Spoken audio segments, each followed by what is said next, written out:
What? Hello everyone, and welcome to the second part of Hyrule, the Starless Sky. The Umbral Shard. Part 2, the Umbral Shard. 17. Yeah. There we go. Sorry. This time, we follow Eon and Rambu Hogo-sha, approximately 1 month after Queen Zelda's coronation. Beyond them, a new cast of supporting characters, each 4 levels below the members of Golden Harvest. A noble banquet awaits us in the dead of the Hyrulean winter. But before that, how y'all doing? Good. Could be better. Same. I'm definitely doing great. I don't know what you're talking about. You're doing the greatest, Shade. Well, I'm doing the best. the best we could ever be. Yeah. So good. Things would never be bad.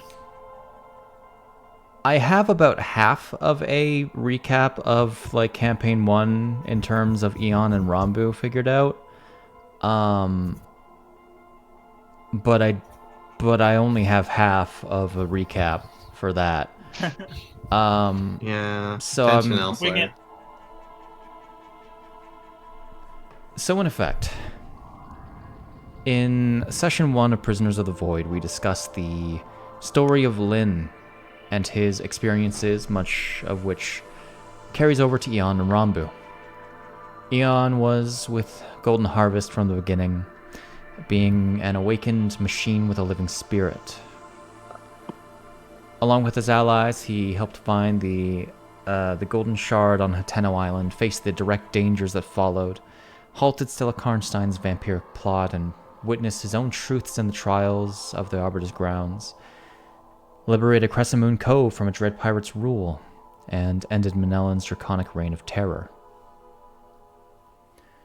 Rambu, on the other hand, joined Golden Harvest in Sara City, assigned by Duchess Rara Shatabanes, to investigate the disappearances that eventually led to the ancient vampiric city beneath the surface, which Stella Karnstein commanded. She followed the group into the meetings with Bisht Featherrune and Ganondorf Dragmire, saw her own trial in the Arbiter's grounds that brought Stella centerfold, learned alongside Hyel the potential nature of Shahana, and was captured and bewitched by Manellan in Crescent Moon Cove. Technically, like, several miles to the west, but neither here nor there. A consequence of Rambu's capture placed her both in the eyes of Stella Karnstein and Manellan's draconic patron Argarok. Haunted by dreams of the Darkfire Dragon, Rambu would eventually form a pact with the demon, becoming their chosen. When the time came to face Manellan, Stella's infatuations with Rambu bore gifts, and the lasting bewitchment over her came into play as she transformed temporarily into a demon who fought alongside the Witch of Dusk. Though freed from that control and being the one to put Manellan down, Rambu's connections became clear to her allies, leading to a reprimand and excommunication from the Sheikah clan. Following Lyn's departure, Eon and Rambu settled into their roles as nobles of House Hogo-sha, and soon Golden Harvest was called upon by Caladalia Fragrain for a job that would bring them into the mouth of Death Mountain. They adopted a new member, Fujinoho Shikuzu, into the group, enlisted the help of Hela, and met the cave Gorons who guarded the tower where Golden Harvest's goal awaited. Though through the demon-infested caves of Death Mountain and into the Tower of Fire, Golden Harvest encountered and felled many of the denizens of the underworld, eventually slaying the beast that swam through the volcano's magma, then claiming an old Demon King's trident for Caladalia.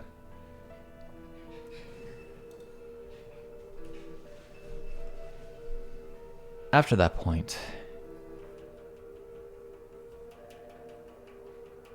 is effectively when the relationship proper between Rambu and Stella began.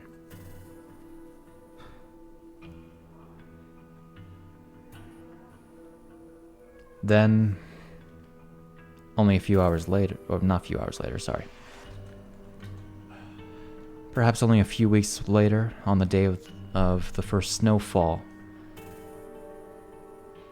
these towers of worms emerged from the depths of far below Castletown, placing Hyrule into a crisis. In the center of this attack by the Witch of Rot, Amelia, Golden Harvest, and you can probably tell I ran out of my notes. Golden Harvest was forced to take the only course of action available to them, to claim the Master Sword, or well, the Blade of Evil's Bane.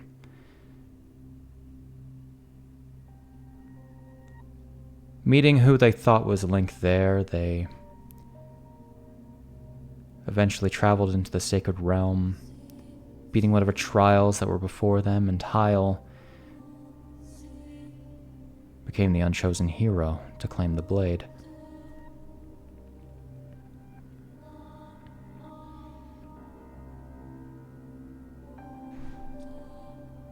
Exiting the realm and on their way back to Castletown, a message from Princess Zelda arrived, beckoning their communication, which could only be had at a mirror in Kakariko Village, somewhere that Rambu was not allowed to return. Thus, while half the party went to Kakariko Village, Eon, Rambu, and Fujino. Yeah, that's it, I think. Yeah. Mm-hmm. Yes. Opted to travel by foot back to Castletown.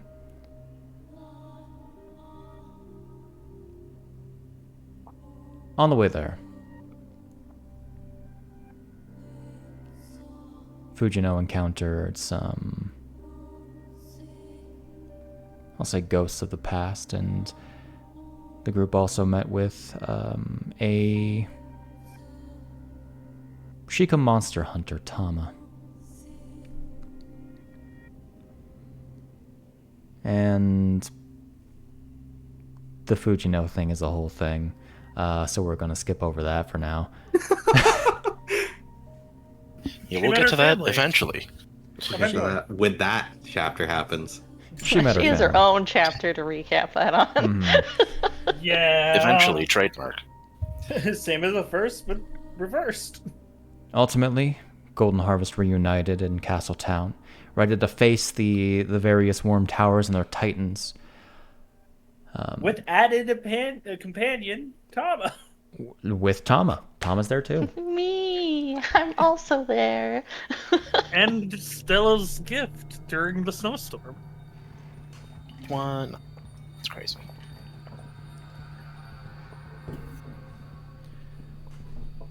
Okay. With many towers felled,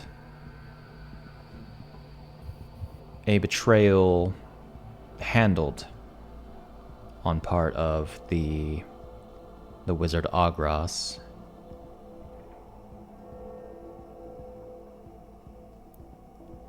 and the leader of the Underblight Society, Comatose. Golden Harvest descended into the depths beneath Castletown, where Alamira's core was hiding.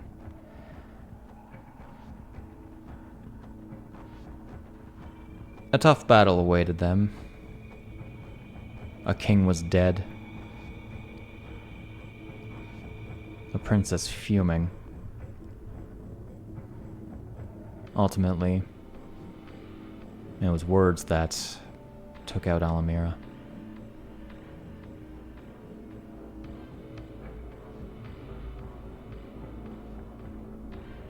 All of that eventually brought an end to the worm threat on Castletown, but it left Hyrule scarred.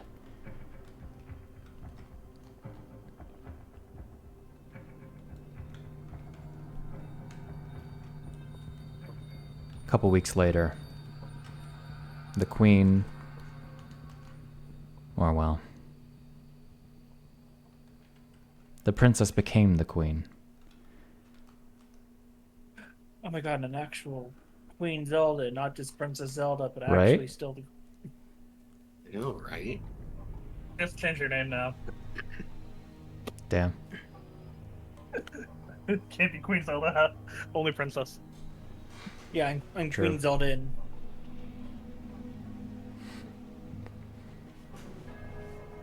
However, Alright. in celebration of that fact, and in celebration of Golden Harvest's achievements, they were crowned Heroes of Hyrule. And Eon and Rambu from their barony were promoted to Count and Countess.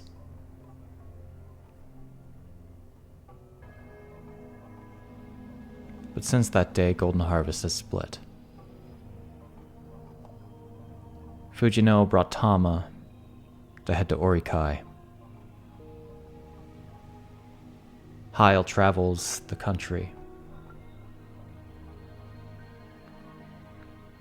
Bisht, I would imagine, pops in every once in a while, but he has his own matters to attend to. And Eon and Rambu are left in their manor.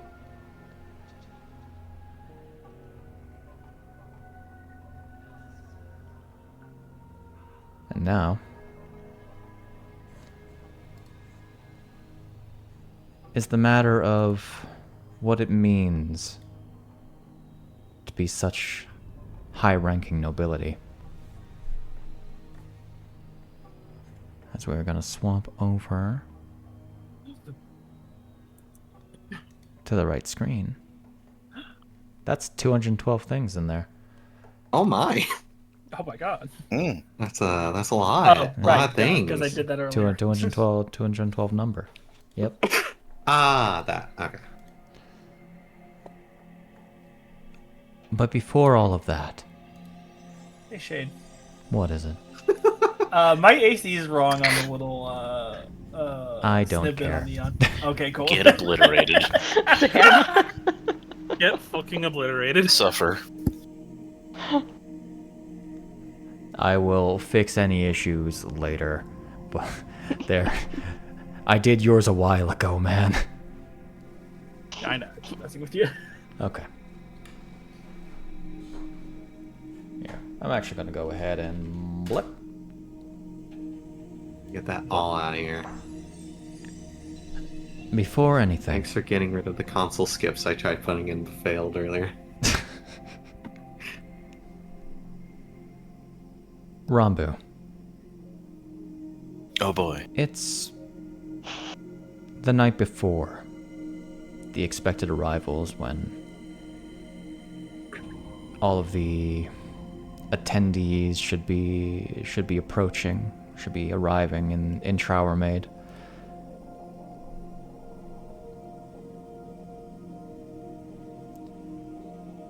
It's been a long night.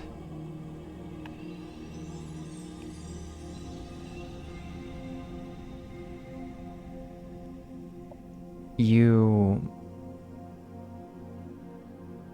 haven't even had much time to really sleep, let alone enter a trance.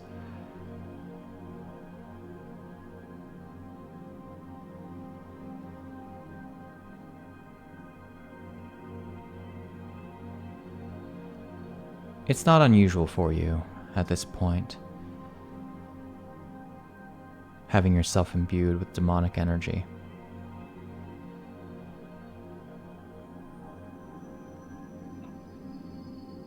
And following that,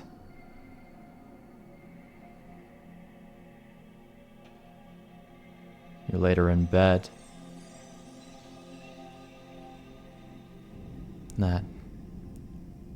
red-headed vampire by your side.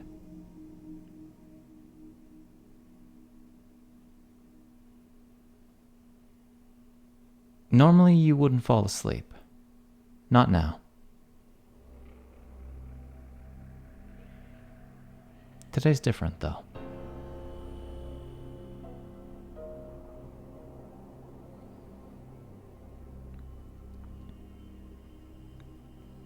Perhaps before it was because of the nightmares that haunted you. Of the blood rushing to your head, the magical whispers warping your mind and forcing secrets out that you otherwise would not have revealed. This burning sensation on your back and throughout your very being as the Darkfire Dragon's influence creeps into your soul.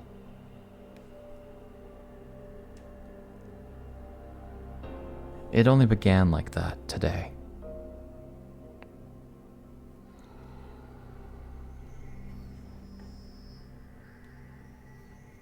As the dream shifts and warps as if by some silvery fog, as you feel yourself being drawn away from that choking reality of the reclusive cell to another place much warmer, more inviting. This eldritch feeling of belonging washes over you. As you find yourself in this large, circular chamber of elegantly worked stone, a ceiling arched, walls similarly so, lit by this hanging silver chandelier.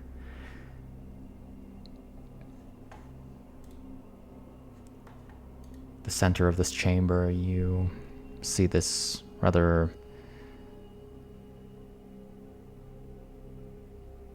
wide stone table engraved with a map of Hyrule. These tree-like patterns carved their way up from the south of the forest, one intersecting just below Sara City, striking up toward Castletown, and seemingly moving past, but other branches spreading off in other directions like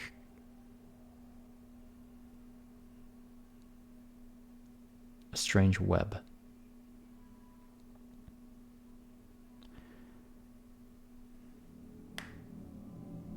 Following the curved walls of the chamber's eastern side are these 6 decorated, stone-carved thrones that sit atop.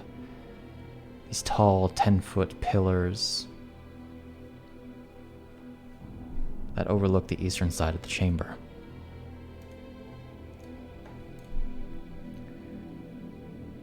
These thrones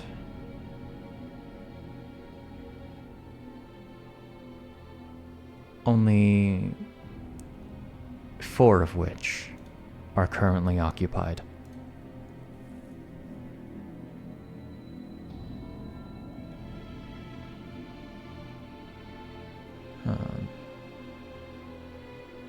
One that's at the end of the entire row, and another that is more toward the center.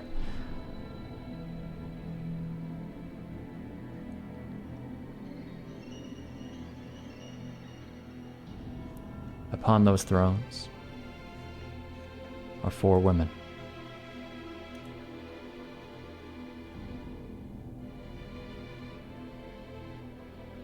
You stand below the one that seats Stella Karnstein,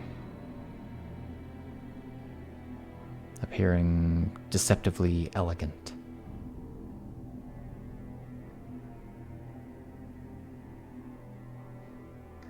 Across from her is this, I had the proper descriptions.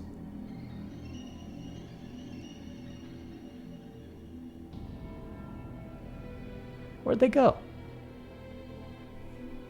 I had them. Sneaky They're just like the women themselves. Indeed. Vanished.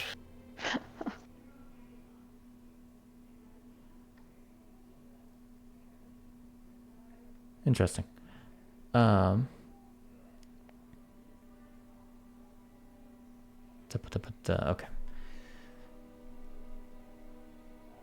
Opposite of Stella is another red-headed woman, scarred. Appears to be Arcadian. One eye currently covered with an eye patch. She appears bored. Next to her is the silver-haired Gerudo, appearing noble and proud.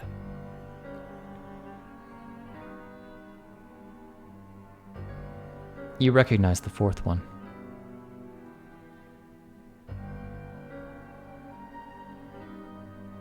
Sort of, rather. She's different than you. In a way that you can't really describe, she's different. Perhaps it's in demeanor. Hardly in appearance with her white hair. Styled differently. Seems less militaristic than the new Colonel, Beatrice Abelard.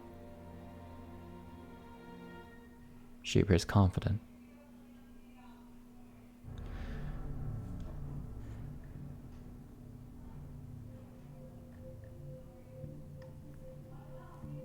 Standing below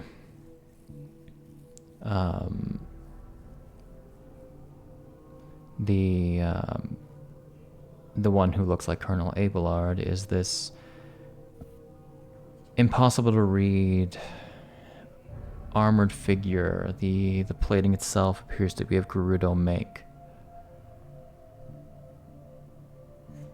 The other who stands under the silver-haired Gerudo. You most certainly recognize Rambu.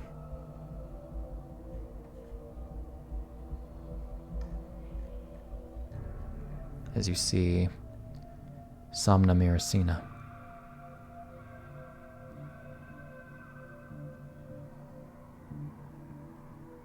Dressed precisely how she appeared in the ending of Prisoners of the Void.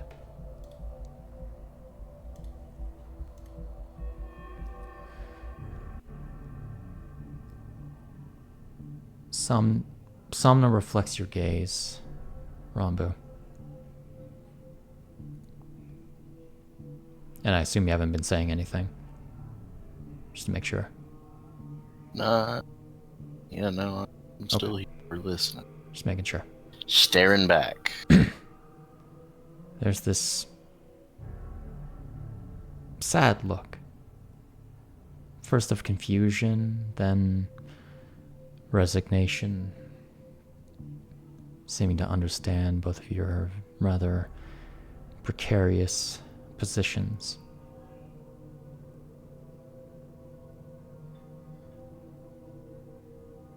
By the western entrance of the chamber, there are two other figures.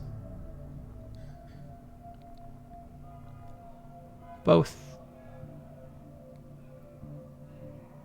much taller than you, one practically a giant. A twilight woman, short of hair.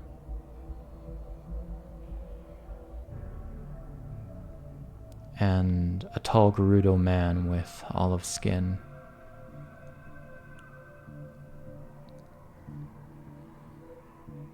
Everyone waits in silence.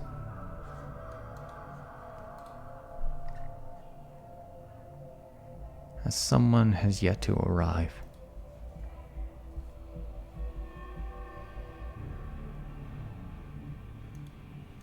And your eyes are drawn to something else. Just below the chandelier, floating Just above the tops of the thrones is this crystal shard. Sort of purplish, reddish. Almost familiar, though it's larger than what you recall. This gloom crystal that emanates this menacing magenta glow, radiating a calamitous energy that even you can feel without trying.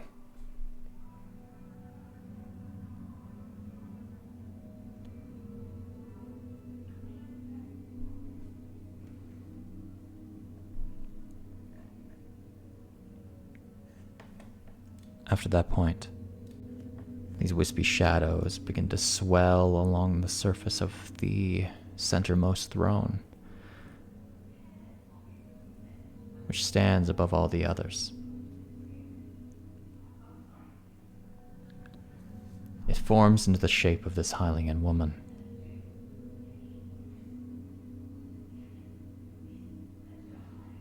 Rambu, you immediately recognize the shape, the appearance, as the one who bestowed you your title in Manellan's lair, the shadow of Seluna Norian Galeva.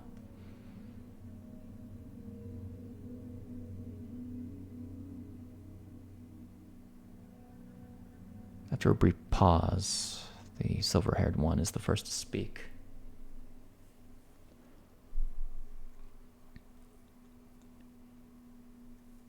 Is it only the shadow again? I was to believe this was a matter of great importance.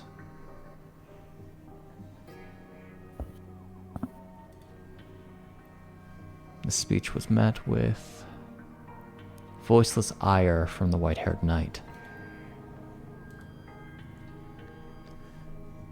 The shadow's head turns to meet the frost witch's icy glare, and the darkness swells, and it bursts, momentarily blocking all light within the chamber.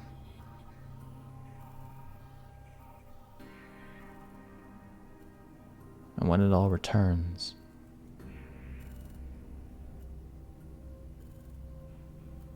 the true form of the Witch of Light's Bane is finally revealed.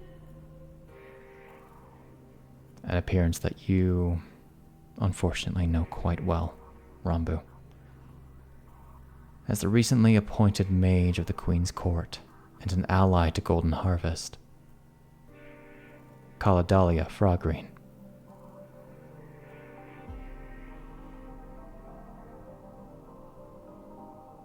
I imagine it quickly dawns on you that whoever that person was only an illusion, one masking the witch hiding just beneath the surface.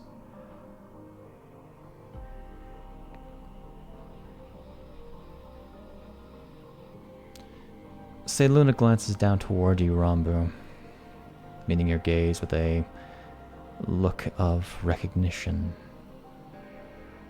though her eyes grant no explanation and demand only silence.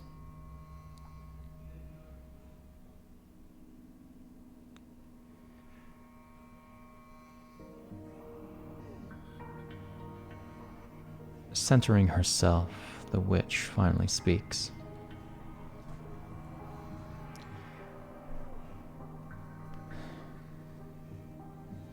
It has been well over 2 years since we last held a council. In that time, we have lost 2 of our ranks. One is intended, another punishment. Yet we've gained new candidates to take over Manellan's place, and a powerful tool that will become vital in days to come. She glances to the crystal that floats above them all.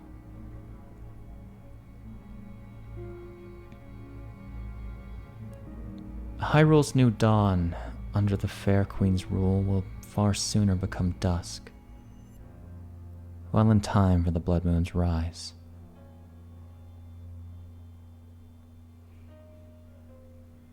The day is dawning on us soon. first Crimson Night is but 5 months away, and there is still much work to be done. As the fruits of your efforts, the soul of the land wanes and the spirits of its people shatters. War will soon come, and by then the vessel shall also be ready and willing. Already has she taken to her gift and discerned its nature. Soon she will know her role. Everything is proceeding as it should.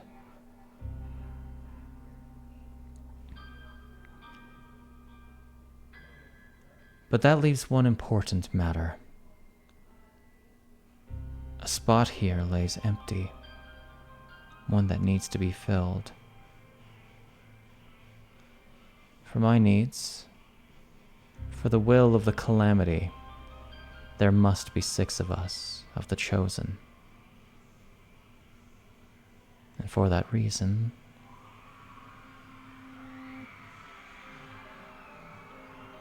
several of you have gathered prospects, each with their own great potential. If the stream can hear that screaming in the background, that is a TV in the distance. A lot of screaming going on there. Screaming can't be heard in space. Shana, Kotake, Stella. If you may present to each of yours, have them step forward to the center of the room.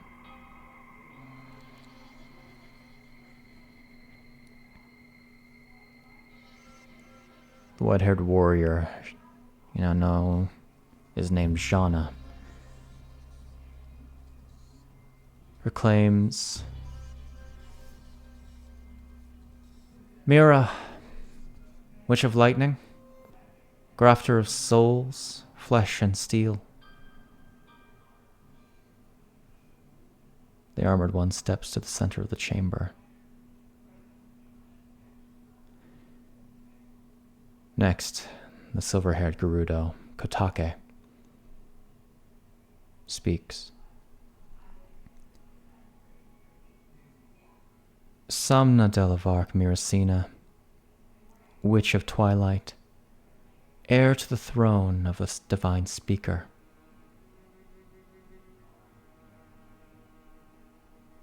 Samna steps to the chamber's center.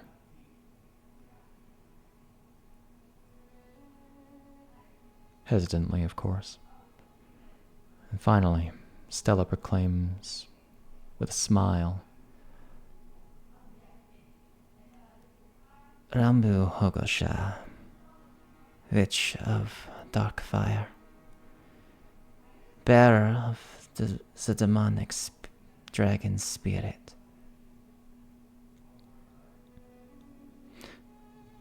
Rambu, as if by someone else's silent will, you feel an urge to step to the chamber's center.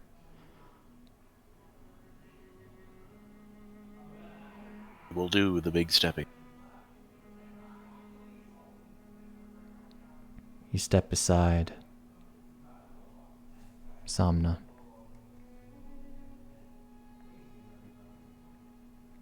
Yourself actually being like easily the shortest person in the room. That's crazy. Other 2 candidates, Tweely, tall lady, Gerudo, tall lady.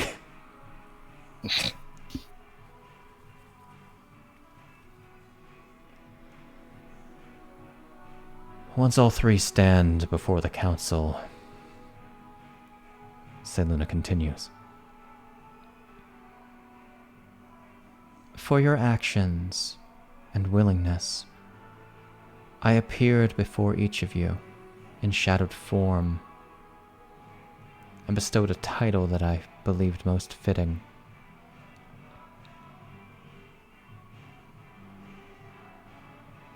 Mira, You first proved your value in my eyes with your ability to augment and manipulate strange energies as if by scientific process. Your services have been invaluable. That's a loud... Hold on, I need to close my door.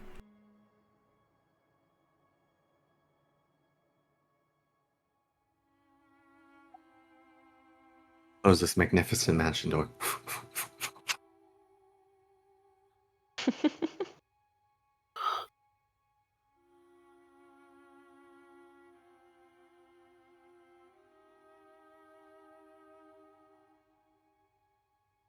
Probably going to be hearing that for the most of it. Hopefully that has no effect on things. Yeah. Anyway. It has Oh, to wait, really I didn't hear anything. Yeah. I'm not worried about you guys. I'm worried about YouTube copyright. Ooh.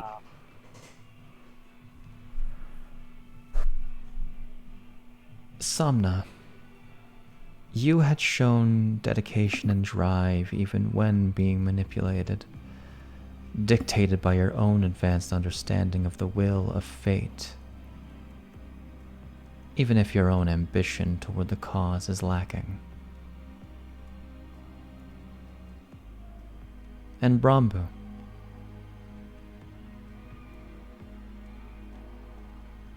her eyes turned to you, Rambu, and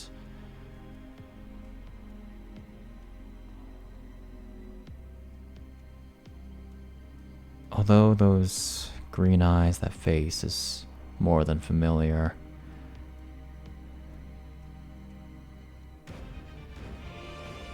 Jesus. Jesus music. Damn, dude. Alright, I guess we're doing this here. We ready, Black Talon? She pulls out a Fuck gun. it, they're all and- gathered in one place. She pulls out a gun and shoots you. Oh, man, Oh, okay, Fujina well won. shit.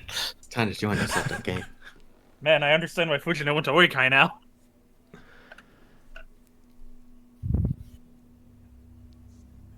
There's a different...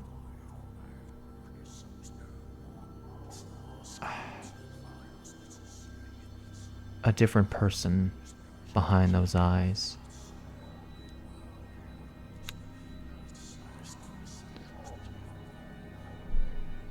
You have allowed yourself to grow far beyond yourself, taking on Manellan's failures and turning them into your own triumphs and beyond, as you progress further into becoming a true demon.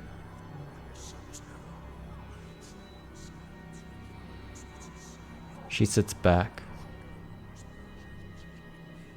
glances to the scarred Arcadian.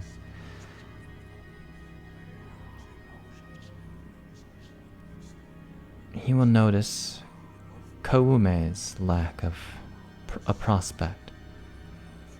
For her greed in finding a suitable vessel for her elemental spirit appears to far outweigh her devotion to her comrades.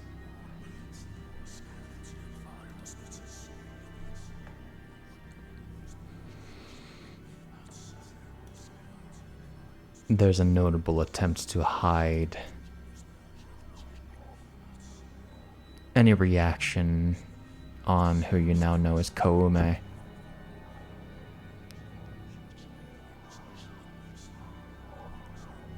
The Calamity has accepted each of you, as you are each blessed with its bond. Though only one placement must be occupied, your devotion will not be ignored. The Calamity will have its chosen.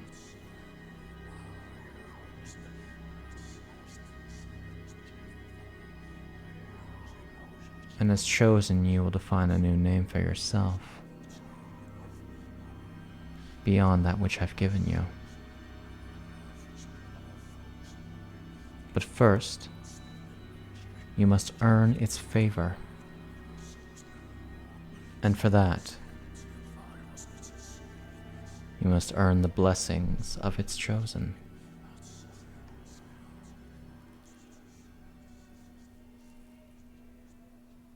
All of us have been keeping a very close eye upon the three of you, even before you were given your names.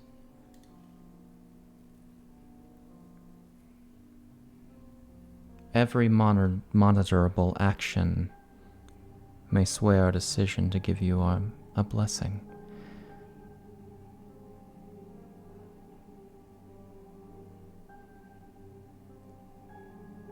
Though for me, titling you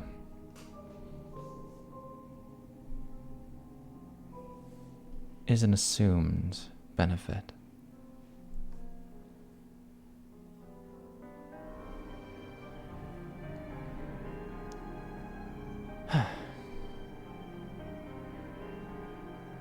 Previously leaning back, Jana pushes herself forward and stares down at the three of you.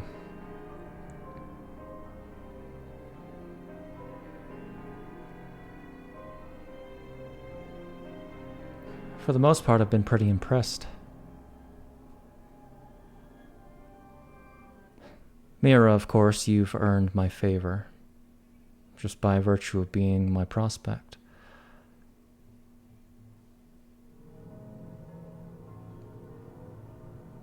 She then looks to Somna. You, however, no. You haven't seemed to prove your loyalty.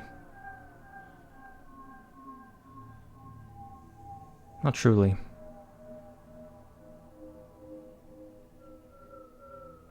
Not to say Luna, not to the Calamity, nor to the cause in my eyes. In spite of your sacrifices.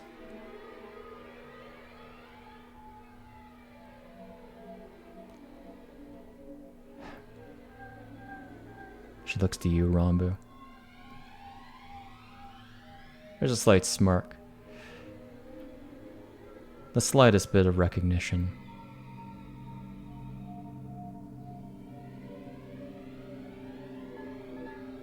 For carrying out the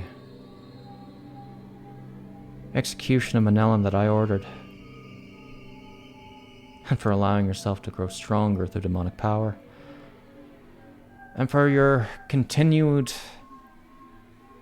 though troublesome, admirable, assault against some mighty forces, you have earned my blessing.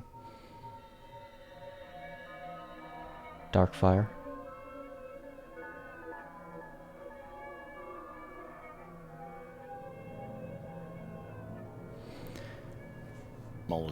Head to bows.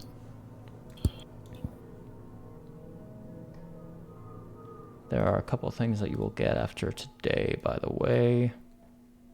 My gosh, stop. Yeah.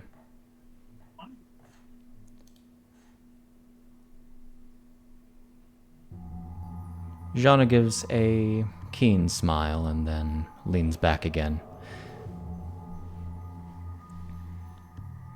As Kotake leans her chin onto her fist, sort of in a lazy, seated way.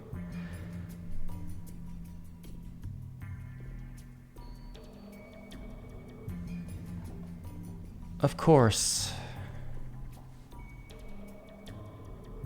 Somna has earned my blessing by being my prospect.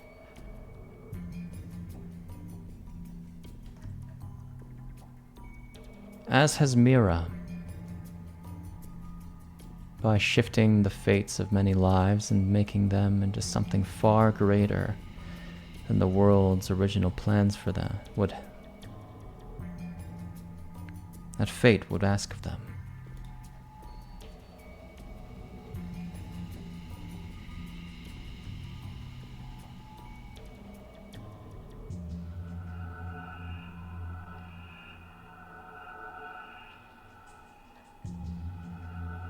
Without turning her head, she looks to you, Rambu. But you have yet to truly take responsibility for your own mistakes and misgivings.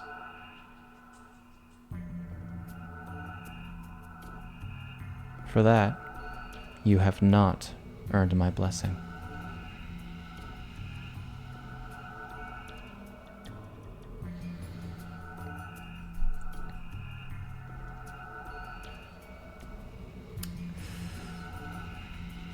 Hey, Snak. Yeah. How does I'm gonna send you a thing. Also, because I don't Okay. want I don't want to Oh, do boy. two Irish accents. I- Try to make them distinct. I'm gonna send you a thing, and I'm gonna let you. Gas. I'm gonna let you gasp. Bring back Rose for a little bit. Gasp in Irish. Gasp in Irish. Oh. Just one sec. You understand the assignment, Snack? I do. Gasp in German. Ba-ba-da-ba-ba. So how much of Rose am I allowed to be?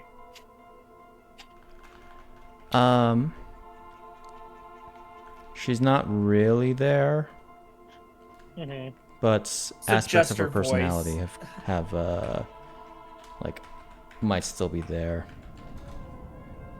There you go. Use the first like paragraph to inform everything else.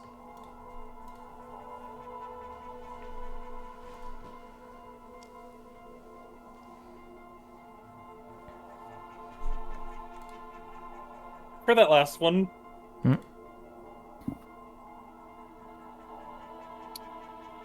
I could also see it being as a no because you're letting yourself be shackled by fate.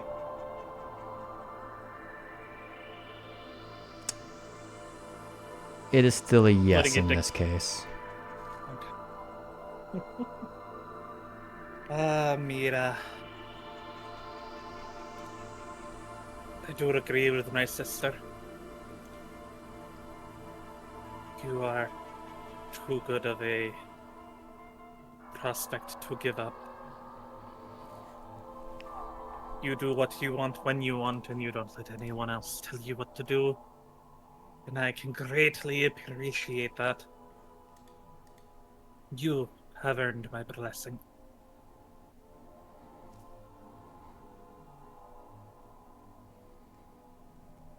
Samna.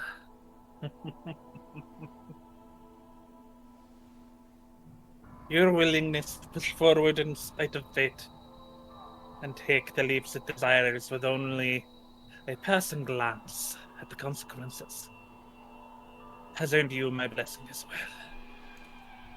Though, make your own decisions. Cast off this fate you so fervently see.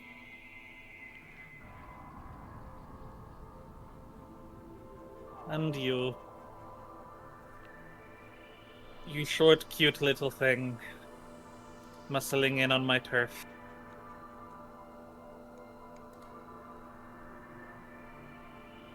You don't make your own decisions. You're passive, shackled, reactive.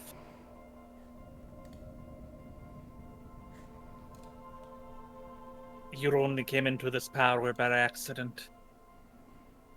When Menelin's lackeys you to her.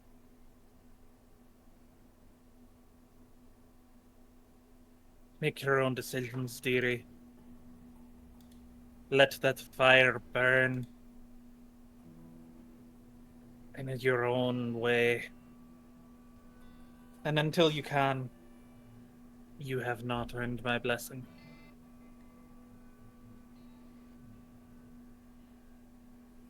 Okay. And finally, Stella sits up properly. This almost mischievous smile creeps across her face.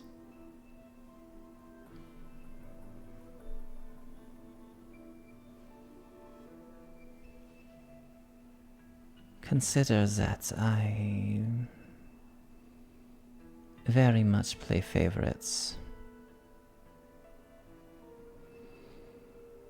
Rambu is the only one who has earned my blessing as my prospect.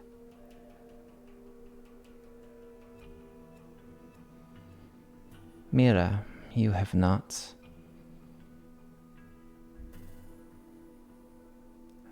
Rather than your lack of corruption, but instead for your lack of understanding of the chaos you bring. And Samna, dear, you still hold on to the belief that you are still on the right side of everything. And that goodwill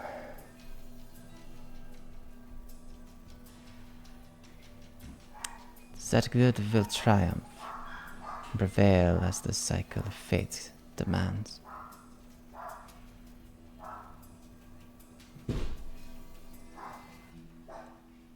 For that neither of you have earned my blessing.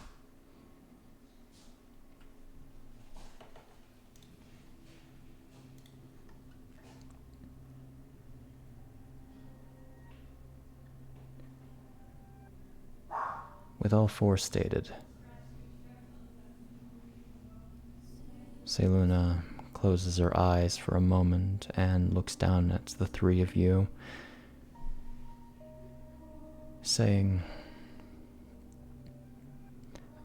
as the time of crimson soon comes, earn the blessings of your sisters. Allow yourself to become one with the Calamity's will. When that night comes, you will be powerful. You will be free. You will be who you truly are. You three are dismissed. Now there are still matters that we must discuss.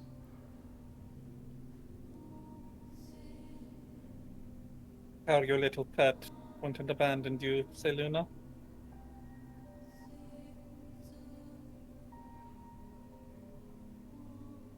Seluna does not respond.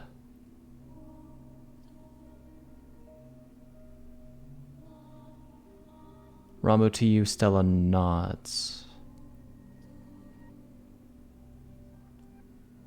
dismissing you, allowing you to leave the chamber through the western entrance.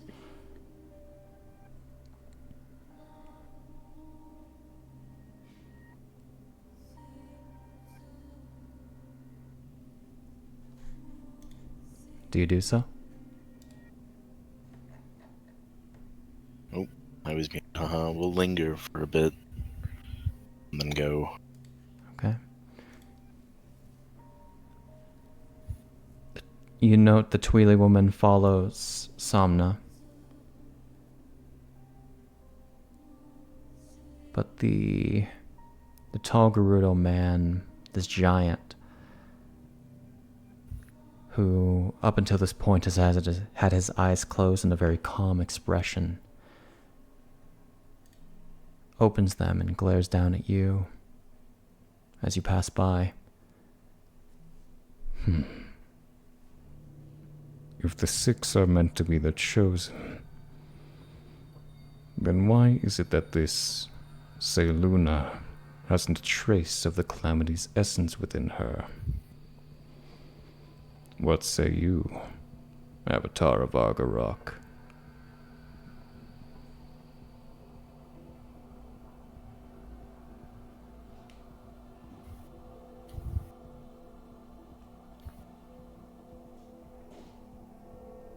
Come again? He smiles and closes his eyes again, allowing you to proceed. And we'll go. Okay. As you leave, I will be right back. Gasp. Let me guess. Gotta follow her, Devon.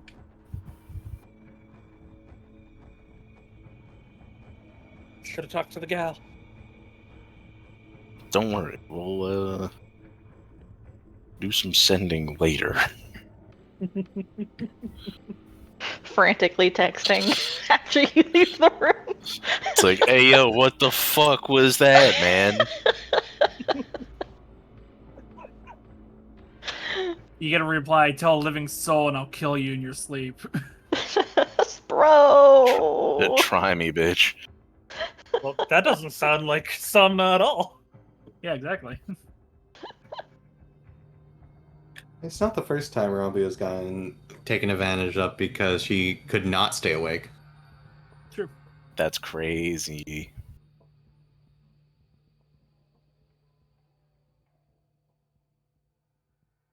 I'm very happy I was able to get that dig in. True. It gave me too much power.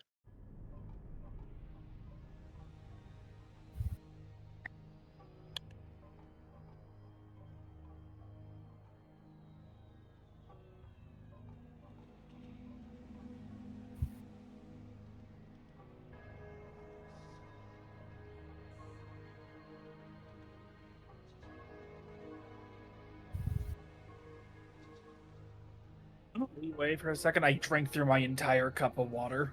You know, Yeah, pretty much. I should have made before Rambu left. I should have made a comment about being, please stick more to the dark than to the fire. Fire's my thing. Get out of my turf.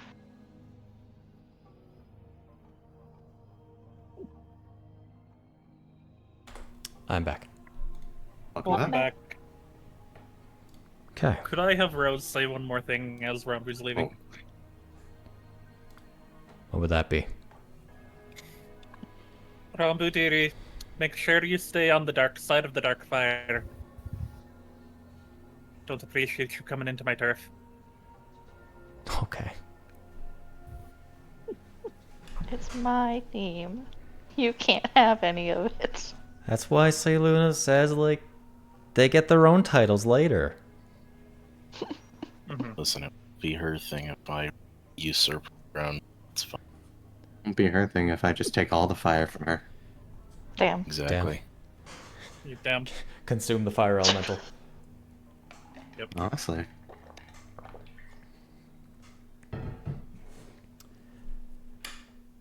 As you're exiting, you approach rather close behind Somna, who turns very hesitantly to you as you enter this sort of stone corridor that leads off quite a ways.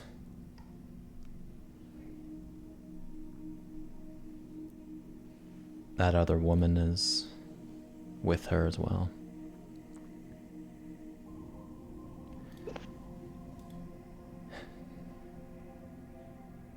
She seems to struggle to look you in the eye as she says, You as well, then.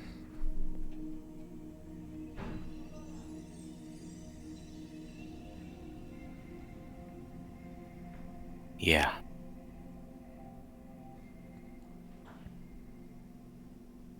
How long?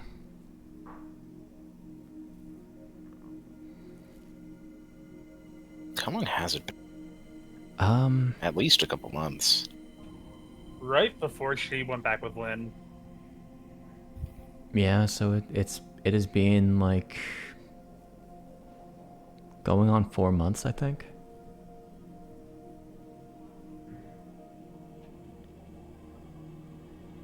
That sounds accurate enough. See, the great 4 thing months, is now I give or actually take. do have dates. We love dates. I didn't really love have dates. dates for prisoners, because I didn't properly know when everything was taking place.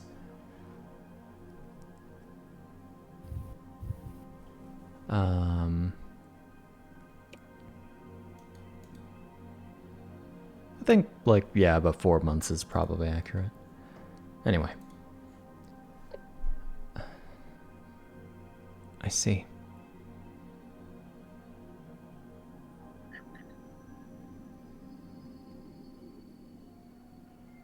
So it wasn't long before Lynn and I left, then.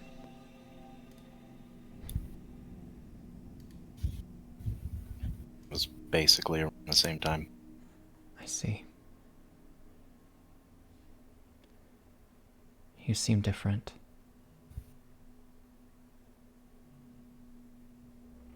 You look different.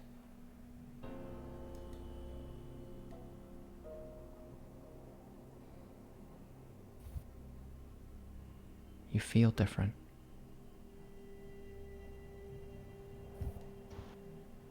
A lot has happened.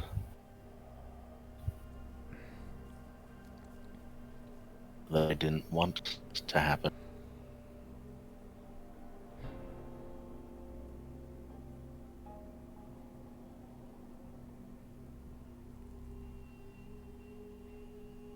You're not supposed to be here.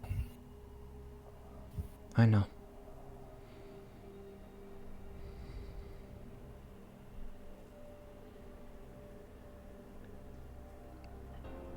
It was ultimately my choice.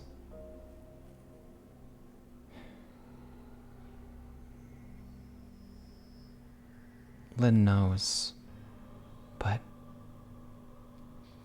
it's complicated.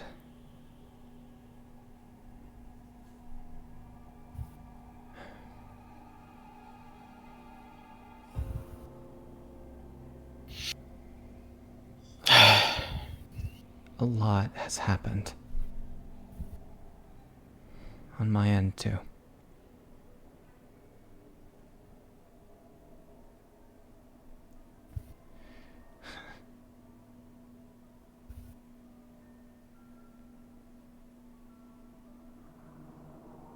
How far are you from the point of no return?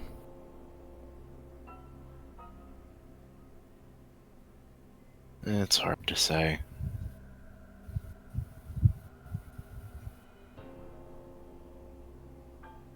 I feel like I'm being stretched in every direction.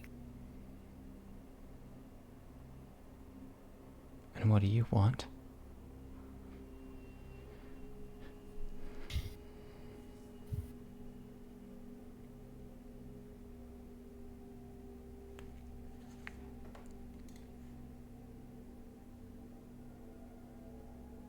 Fortunately, everything that I want is far out of the picture for the time being.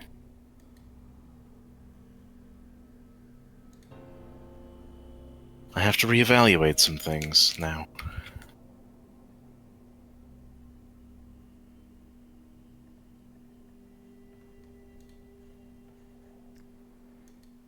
How clear are you making this? Your intentions.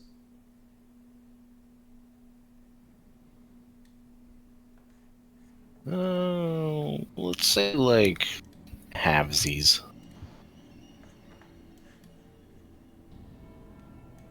Okay. Where are you, Somna? I may have not written you a Where new is- stat block, but doesn't mean I can't roll from it.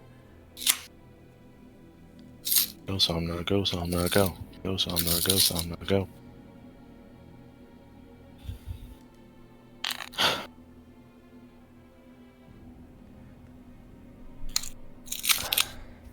I'm so sorry.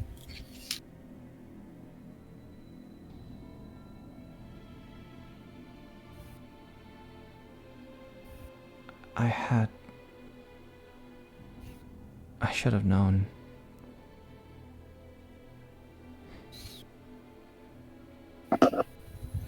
It's fine. I can still keep you from getting that seat. At the expense of losing yourself?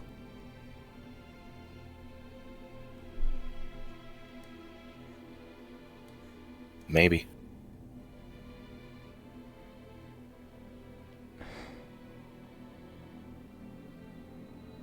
If I can't keep hold of my own faculties, then so be it.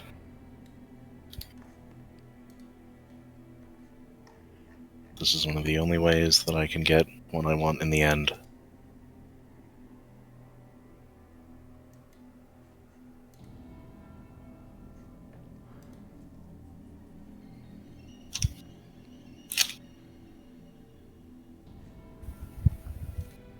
For a moment, it looks like she tries to say something more, but a creaking of a nearby door interrupts her as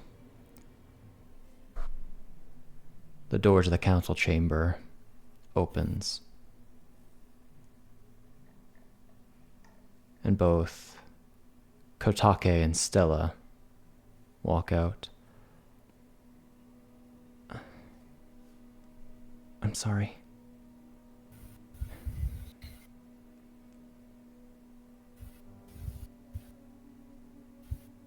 I'll try to talk with you again soon.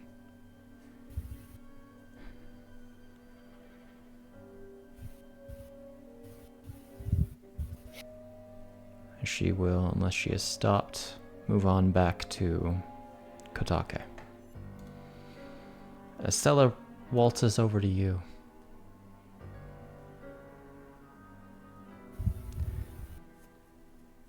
Apologies for the wait.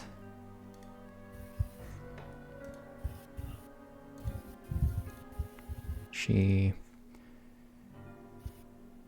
brushes her hand along your shoulder, sort of from one to the other and then down to your hand, and without pulling at you, indicates she wants you to take it.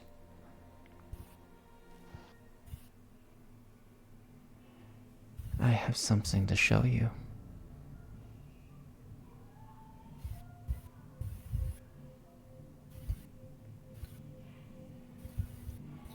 We'll take the hand. She will lead you.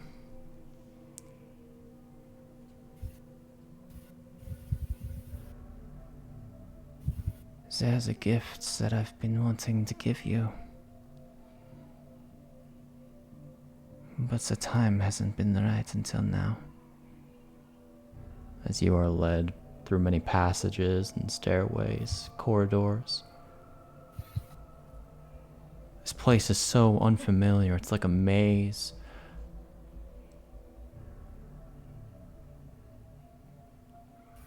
Almost nonsensical in the directions that you are going.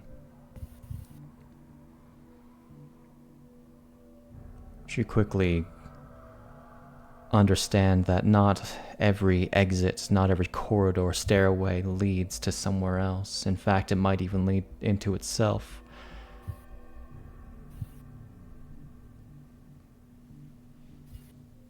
This place is intended to confuse, to dissuade explorers from traveling deeper within. Traveling upward as it seems you are doing.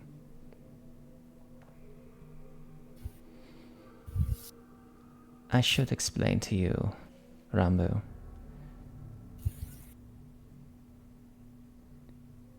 That you are only technically present here.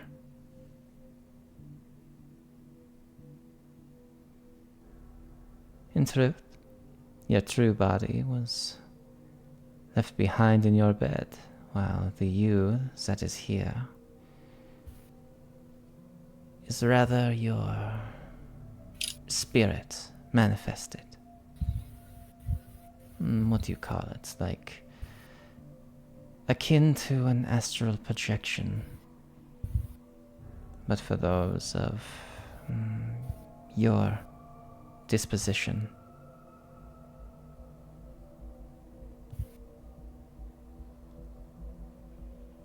Like a demon who is visiting another world.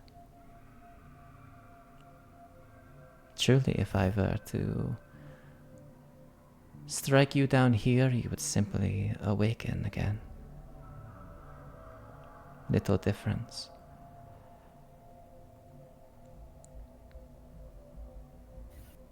This is merely a precaution on part of Our Lady, simply to maintain secrecy until you are ready. I will still remember everything that happens here, but you will not retain anything regarding this wonderful place's location, though you might already ascertain its relative place.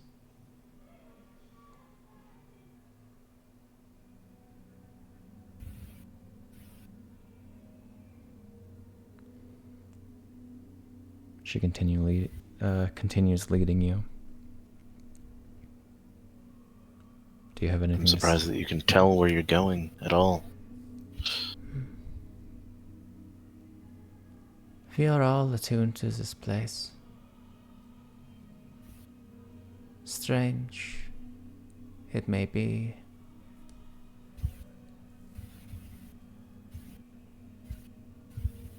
but easy for prey.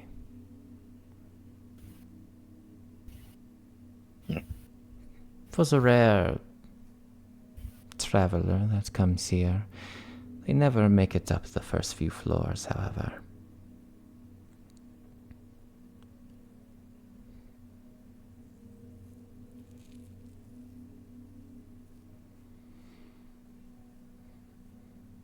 Eventually, you arrive at a tall staircase that Stella, leads you up.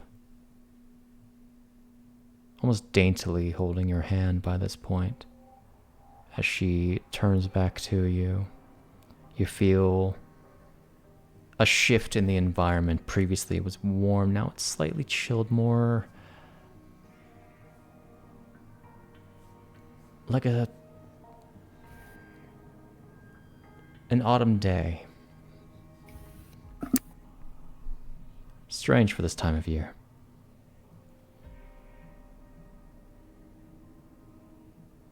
As the door to this place's roof opens behind Stella, and you are led to a dark rooftop. A snowstorm wrapped in a dark sky meets you. But the air isn't cold.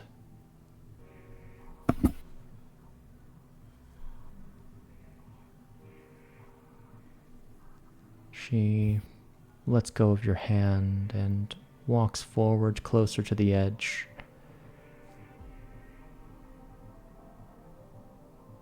Despite the storm, it's hardly loud, barely an ambient noise. Like you're merely in a large echo chamber.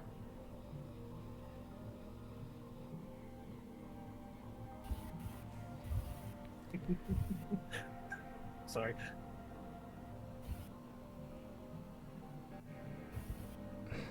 This place,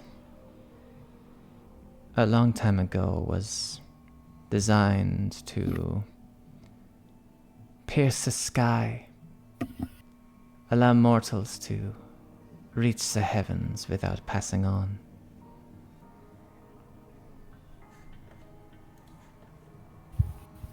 A foolish desire.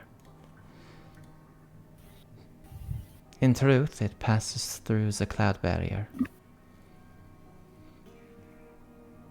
that which the gods put into place during the first era.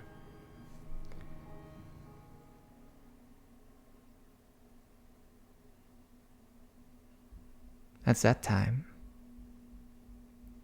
all that could be seen is floating isles that serve no purpose. A plot to hide the people from demons that invaded the surface. But that time was ended a long time ago. And this tower ended up serving no purpose. Then one day, the sky beyond the barrier changed. And the gods, they decided to create a mask to protect the people of the light realm from its crimson rays. Now, this seal isn't perfect. Cracks show from time to time. Perhaps several days every most of a century.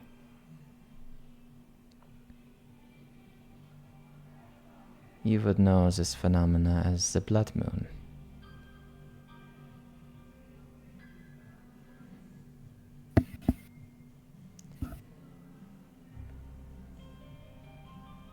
But up here, there is no divine barrier. Nothing hiding us. Except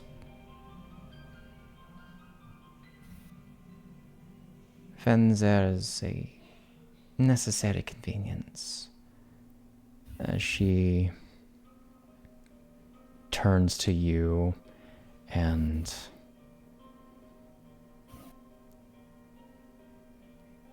like thin plastic burning away where there are stars and snow in the sky. Crimson light begins to bleed as this abjurative illusion surrounding the tower's roof falls, revealing this red sky.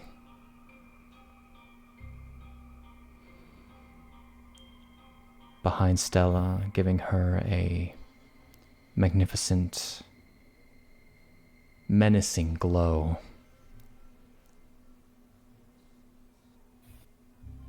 This moon, the true moon, dyed red, bloated beyond proportions. She smiles at you as this light reflects off of your eyes.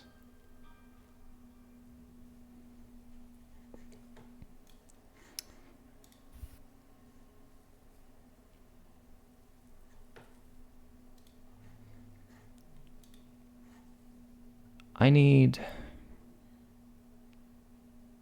a charisma saving throw from you.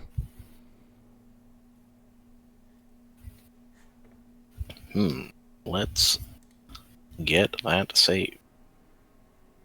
Yeah, yeet. Nope. No, I wanted. That was the modifier. It's the button next to it. I need the whole dice, please. 15. That's not great. Is that a magical? 9 was your modifier? Oh yeah, wait, hold It's on. supposed to be +9. It's supposed to be +9. Why not? What's going on? It is that way for me. Weird. So that would actually be a 18. Is that a magical effect? Still, probably not great in the face of the ancient deific Is it a blood magical moon. effect? Can she have magic resistance? Is what you're asking? In this case, that would not apply.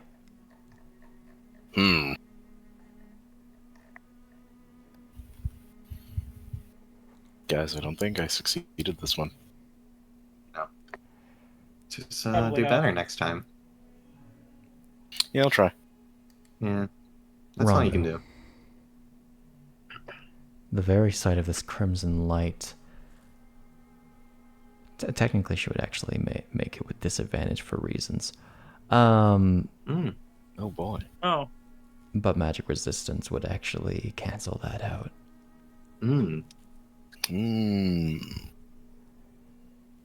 Yeah, contextual magic resistance. You feel it pouring into you with that definite failure,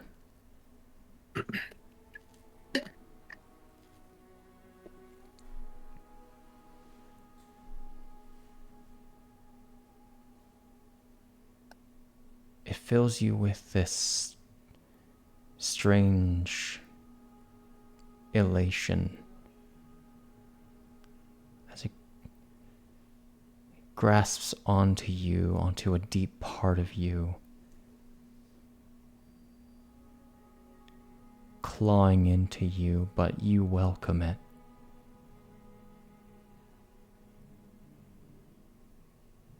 As this crimson moon leaves its mark upon you, the unfiltered power of the blood moon, you feel yourself become paralyzed.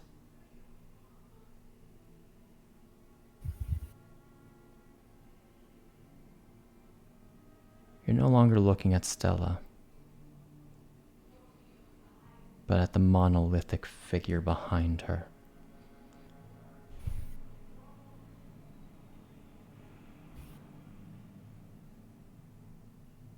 This is what Hyrule will be washed in. This light. It's strangely glorious. And in its light you feel powerful, just as Seluna said.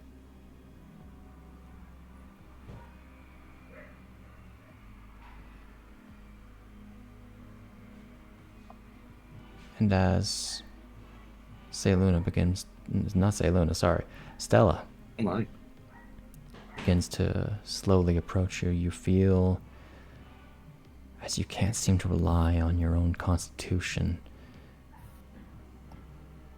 your vision fading as you lose consciousness. Oh. Wait. Oh, where's he again? The music Jesus, has the been... music. Well, this time it's on point at least. Mhm.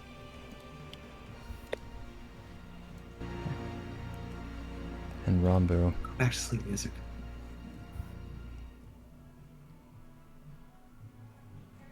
you awaken in that same bed.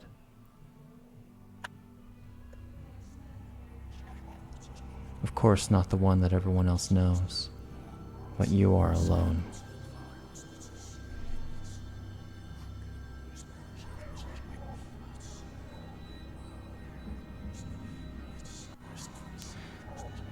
And with that, I think we're going to go on a break. Okay. Okay. Yes. I shall be back. Unbelievable. So, Oh my. I knew this would lead with like have Rambu We as like took a the bath. main thing because of the whole because of the whole witches, but I did not expect the first like almost 2 hours to be it was an hour and 20, come on. hour and a half. Yeah. Yeah, The we first started hour and a half silly. just be Rambu being like, "So, bitch, you gonna be a witch?" You feeling witchy? Feeling witchy? I'm going to add a witchy few things some. to you. To your sheet. Oh my there, gosh. Rambu. I love things. Collecting your witchy points? Congratulations. The favor of all those other witches, and then I can. It's I, only I two. do love that, of course, the witches are like, I favor mine, but fuck all yours. Yeah. I You mean, gotta get Like, of your course witch they were gonna be that way. collectibles. I mean, they literally chose them and they're training them. Well, what do you want, man? Yeah. No, but I love that it's like, I don't like the other two, but I do like mine. And Mira then I get just all of them, though? No. No?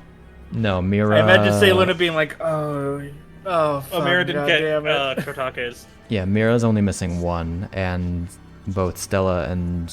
Not Stella, both Samna and Rambu are missing 2. But there's Get 2 good, open guys. spots, so. Also, Kiara cameo. Kiara Yeah. cameo. Hanging out with Kiara. Ganon. I kill I mean, people for this actually- position. I mean, technically, if we take what Ganon said, there's 3 open spots. Yes, but specifically the leader says there's 2. So. Technically, there's only one. I thought that's the whole thing with there was 2 open spots because 2 were dead. There's only 6 necessary. There are currently 5. Okay. Noting that Alamira was not a standard witch. Okay. True. And despite all the accusations of Kiara and Seluna being involved, Kiara does not like that Seluna apparently has no calamity in her. She's like, that's suspicious. That's sus. I can't wait Sus. for us to fail, Sus. and in turn, Somna becomes the next witch, in turn making it even worse for Listen, Lynn. there are 3 candidates. Then I just have to kill her. I just have to kill the other 2 candidates. Then I win by default. No, you let Mira win. So you can then kill her.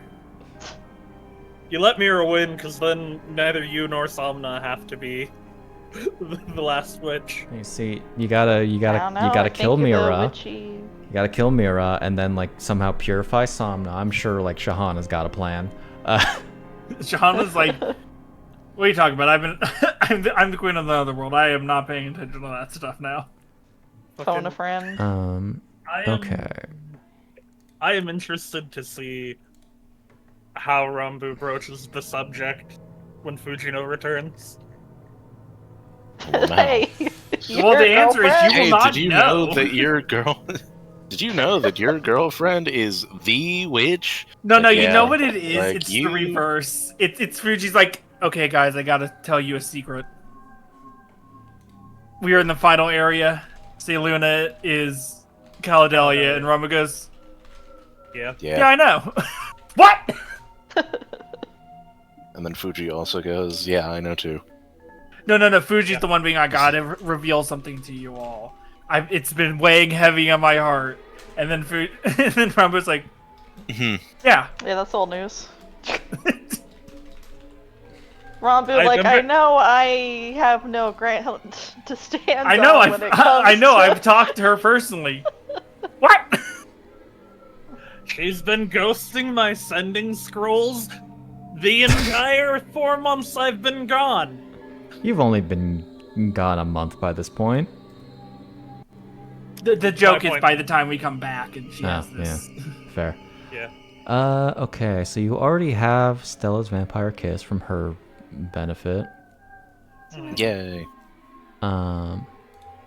Which I believe... You remember when we got, like, that super demonic fucking spear for Caladelia? Whatever happened to that, huh? Huh. Wonder where that went. Wacky, huh? It was a trident. When the recap covers something that is Same like, difference. wait a minute. It's like, Now hold on just a damn second. I do vibe with heckin' the fact that I was like, that Shade did not give me any, or heckin', he gave me too much power because now I gotta dig in to say Luna about Fuji running away. Yep. You also, worry. Rambu, got a spell called Jana's Coagulation. Oh, dude. Coagulation? Which is effectively a hold person variant. Nice. All the blessing spells are variants of existing spells. We love the holding people goop. No, you make their blood stop so they can't move. The same thing. Let's see if there's anything. Did I already set up? I did not. Okay.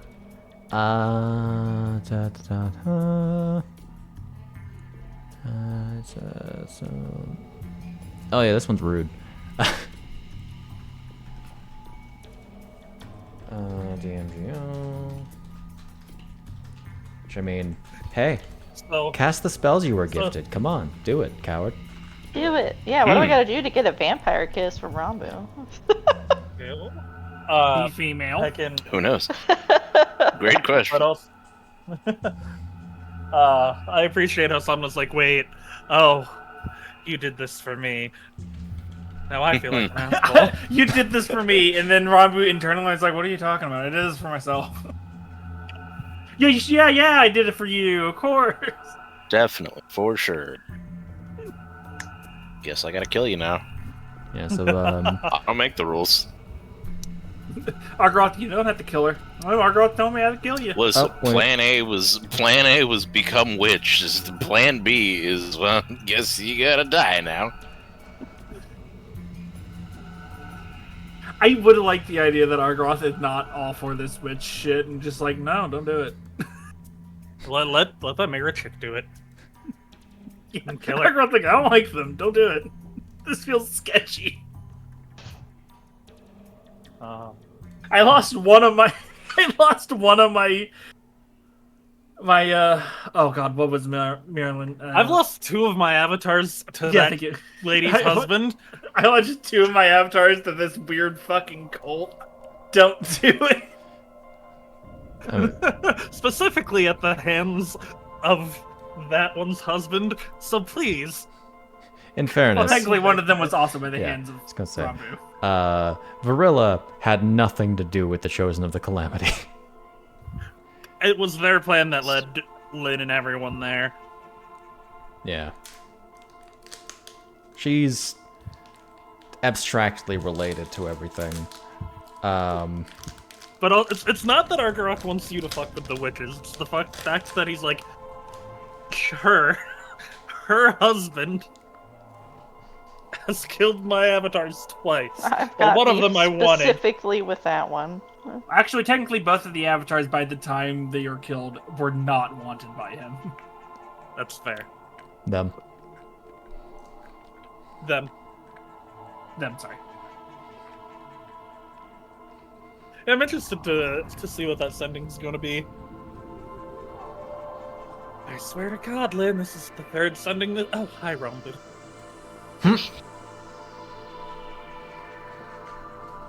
I am fine. It has been a month. It has been 3. I love the idea. Since I left, I'm fine.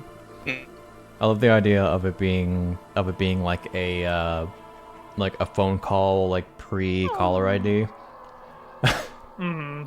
where like you know that you're getting a call, which you really don't usually know you're getting a sending until you hear somebody's voice in your head, which can also psych you the hell out. Yeah. Where it's like, God damn it, Lynn, oh, hi, Rambu. God damn it, Len. Yes, I am wearing pajamas. Stop. Oh, hi, Rambu. Hell, greater invisibility and message, but do so without like verbal components, and you're gonna psych someone the hell out. Or you can, be Telepath. Yeah. I am, the telepath. I am excited. I, if possible, I would like to be privy to that, but I know I probably won't. Man, I got so annoyed when I learned that Lua also had telepath abilities, and went, God damn it, the entire time! Oh no. Because it's just not an There's a lot ability of I stuff use. that gets- Forgot Forgore. Because like 90% of that playthrough, no use for it. That final bit, I probably could have. Yeah. I could have just went, hey, Len, she's being fucking sketch as shit. I mean, it works that he didn't, that I forgot all about it. But also, I know, Rambu. Oh, more stuff? Mark of the Blood Moon. I just need to. Yum. I also need to write down Tasty. Jana in your favors. Blood stuff. We can do blood stuff now. You can do blood stuff. I can do blood stuff. Is he getting the Mark of the Blood Moon? He is getting the Mark of the Blood Moon. It doesn't matter Let's right now. fucking go. It does nothing until the Blood Moon actually happens. Yeah. And then Shay takes over. No. Yeah. Don't worry, guys. I'll kill all of you. then Sometimes usher in a should new have age. us do all the evil Don't shit worry about it. ourselves. I'm already trying to kill you guys. It's more fun if other people help me try to kill you guys. Yeah, I mean, come on. Where to go, Kiwa. Sid? He'll do not never need trust Idris- me again. I do not need Idris being possessed by the Dark Shard to happen. But it would be funny. And it's always Sid to the point in time until it's not. And then someone has the manic laughter and it's Silver. It's Sid these first 2 times because we know it won't be Tama. And then we're like, and then it's like 50-50 on, I won't lie, on the last one. I'm slightly... I have a feeling there's going to be no weird betrayal in Fuji's. There's that a would definitely- the Who betrayal's knows? betrayal. Maybe I There's could not do going in to the be- long con with Tama. Who knows? He just Maybe. seems so like No, he's no idea he's what's too, fucking happening. He's too manic to be Manic? doing the long con. Tama. Freaking... See, we don't have to have a betrayal in Fuji's because everyone in that game is already going to be out gunning for her. Fucking... No one there is her friend. I can't wait for like 3 of the people to be like, I gotta like her. You don't want to... Do you have to go? Roscoe just randomly in hell. Oh my god. Please give us a Roscoe cameo in Fuji. Heckin' Impa to Tama. So former Yiga, huh? Tama, former? Former. Pretty good. Uncle Tama! I didn't know you were here. I didn't know you were friends with everyone. We go to hell and there's just a portal, and in the portal is Roscoe just eating a sandwich, and it's like, oh, that's supposed to be closed. Yeah. Uncle Tama, how are you doing? How'd you get in here? Oh, wait, no. Roscoe when he got flung away during the dragon worm fight, got like yeeted into a portal that was somehow in the sky. It's not that they're actually niece and uncle. Kiwa's mom or dad is related to one of his moms. I thought it was just But it's just Kiwa with the age to anyone difference, older that's also in the Yiga. No. How are your moms, Uncle Tama? Oh, well, Kiwa would know that Tama's defected, probably. God, how old would she be? Because it's been a few years, so she would have been like a younger teen the last time She's they saw 19. each other. I mean, when did Coco join the Yiga? Coco's like 17. Yeah. She probably made that decision 5 like 2 days years ago. ago. Yeah, 5 like 2 days years? prior to her introduction. No. So like you said like 2 years prior. Yeah, it was probably like age 15 when she did it. Okay. I ran away from home to join the Yiga. And then I found out the I queen followed died. her. So that was interesting. Coco ran away from home, and I followed her because I don't consider that place home. Damn. Damn, hardcore.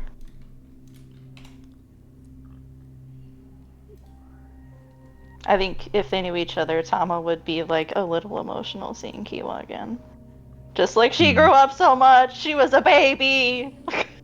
Like in his eyes, which is in even Tama funnier. vision. Which is even funnier because were both his mom's ego, or Yes. which means they either like he's aware of Kiwa because she was Sheikah only up until like 2 or 3 years ago. How old was Tama, by the way? I don't remember. I imagine Thomas shows up and Kiwa's like, oh, you're also joining the Hogo-shas? They have great benefits, free dental, tons of money. It's actually very nice. And you're just like, what? I do appreciate, logistically impossible as it is, that Kiwa's parents are Tama's actual aunt and uncle. Let's see. He was... Tama is 30 currently. don't exactly have a date of birth here, so probably still 30. Mm-hmm. Can we make this a thing now? Just like I again, just oh, you're like a joining discussion for too. later. I'm head mate. Got it. Uncle Tama, I thought you. I thought you didn't like Grisha, but here you are. Here we are. Yeah. Okay. It was shortly after Grisha took over that Tama left.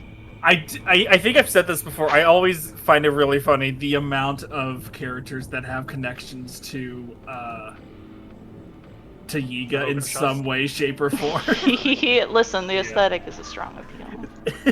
Yeah, it's like 5 characters That now. would be like either shortly. That was like maybe a few months ago, wasn't it?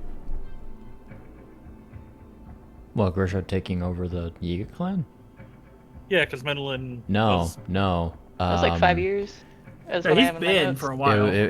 He's been like the leader of the Yiga clan for a while because he usurped it from the previous leader.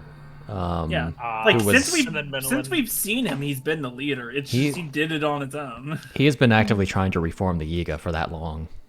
Mm-hmm. Okay. And it was mostly it was mostly the loyalists who like pushed into serving Menelin. Mm-hmm. Like Tama's moms.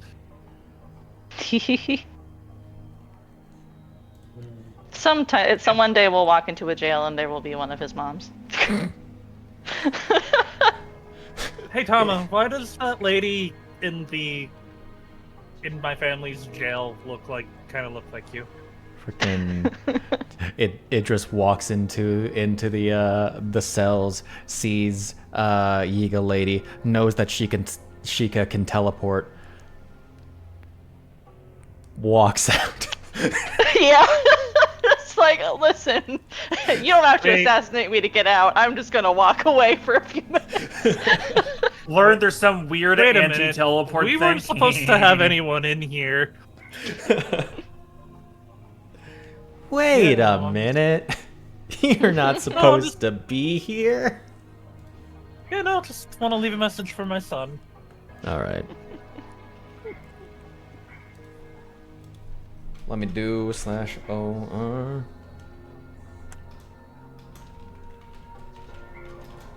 You know what I really missed out on doing, which would have been great? It would have been the dumbest, but it would have been great, was just play Roscoe for every single one of these. Oh yeah, that actually would have been something fun. Just Like disguised Roscoe. Please do it for the Orikai game. Because Fujino doesn't even know who he is. Yeah, I know. That's the best so part. true.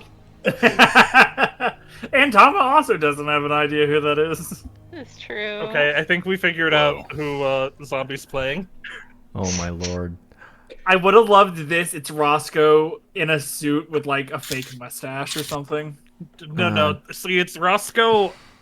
Same clothes, same beard, just his hair in a top knot.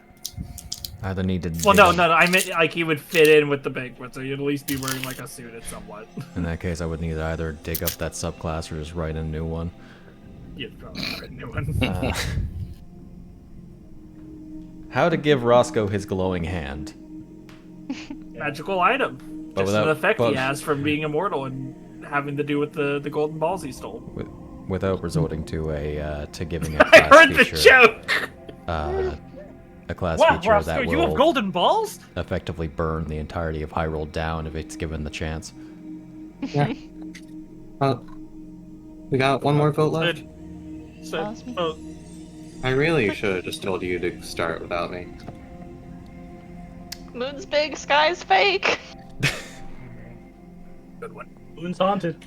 Hey, Always has been. cloud. Can't wait for us to have to go fight the moon at the end of this. Listen, the cloud barrier. The fucking sky is fake. The cloud barrier is very much a thing that was that is like from Skyward Sword and potentially was also in Breath of the Wild until it was cleared away in Tears of the Kingdom, because Right. like those Let's islands see were what up there. Trinity has written. I have theories. That they changes my tried to put theories. they put it back a little bit after Tears of the Kingdom happened. Imagine. Yeah, and like in Breath of the Wild, the dragons would like enter through portals that when they went up to the sky, which was entirely an excuse just to like despawn them. However, that was weird. Never do such a thing. And now they go to the sky and into the depths. Yeah. Because they were actually just going to the depths before. Portals. It was such a fun discovery. Now we're working with portals. And it wasn't even portals. It was actually just them going through the holes and the sky. It looked like portals to me. So Devon, what are some of the words you might have for Somna? Some of the words. Bitch, know your place. Damn. Wow. How violent. It's so aggressive. I just imagine it's like a Mean Girls thing, like all of them. This very serious meeting of the witches and their little apprentices and stuff, and it's just Mean Girls. Like, yeah. Take all the drama or the seriousness out of it.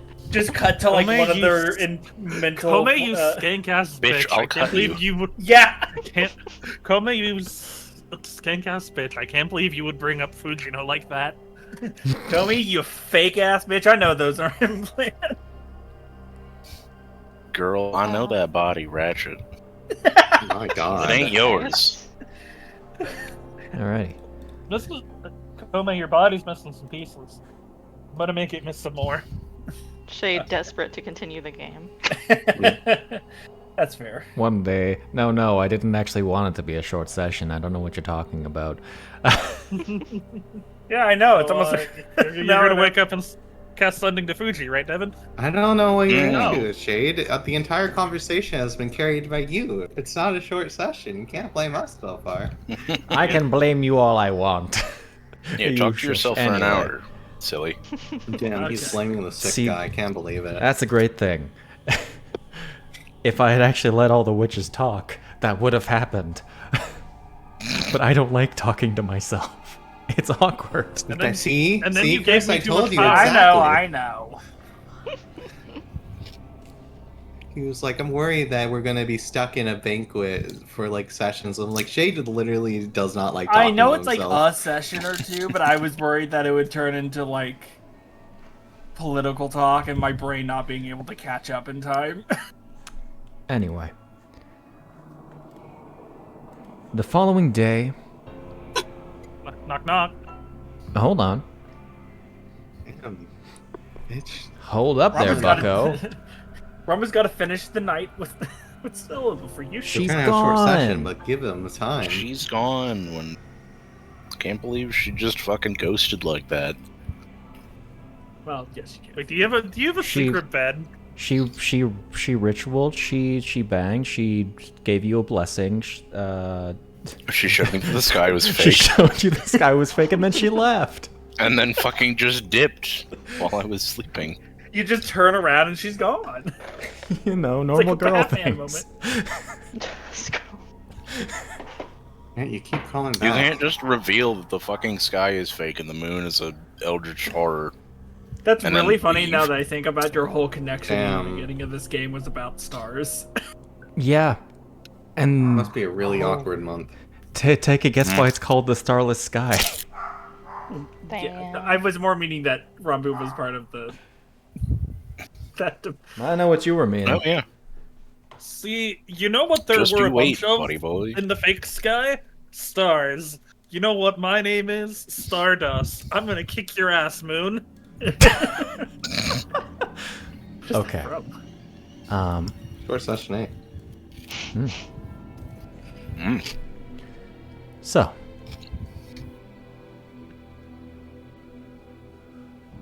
Laros the 6th, 468 4E.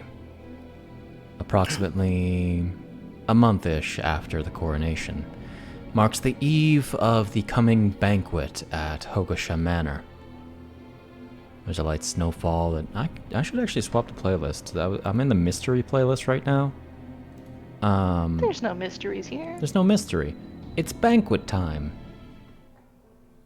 We get Man, I can't like believe Ben calmer was here. music.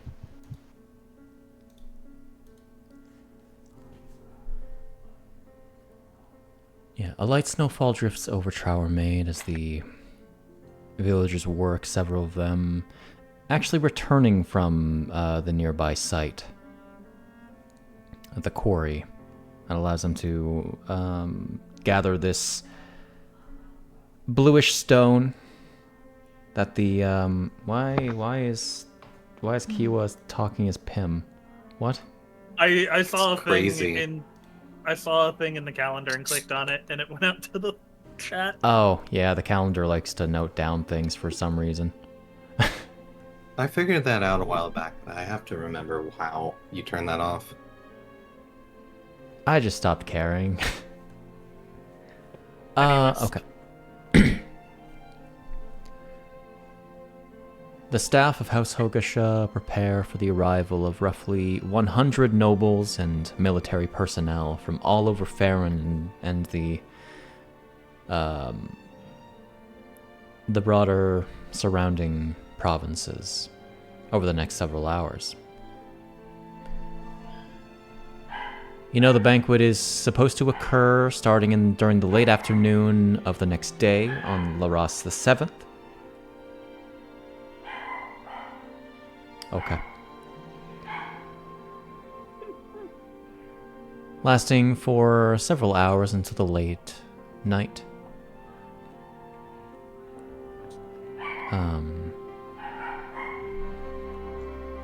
For all that you know, the banquet includes 6 important guests.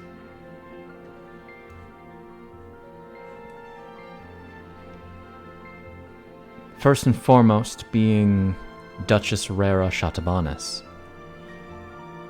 Governess of Farron, leader of Priamhaz Shatabanis, and head of trades of the province, primarily of forestry, woodworking, etc. She is accompanied by her husband, her children, her butler, and a special guest, that of Joseph Valentine.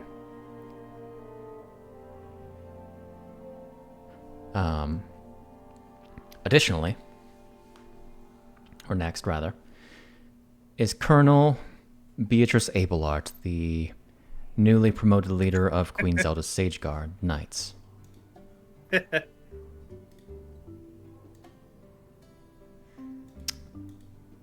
Is it about the whole Jana thing, or the... Yeah. Okay. The longer you let it sit in silence, the funnier it gets. Next is Baron Bertrand Gallagher, the proprietor of the Farron Mining Exchange, which is Farron's only real mining guild, active pretty much in the province. He is accompanied by a Goron named, one sec. Sir Marian Goforth Lightly D. Boarshead. Do I have that correct? Zombie? What? Did I have that pronunciation correct? Sir Marian Goforth Lightly D. Boarshead? The Boarshead. Boarshead. Ah. Yes. Not sh. Gotcha. Yeah.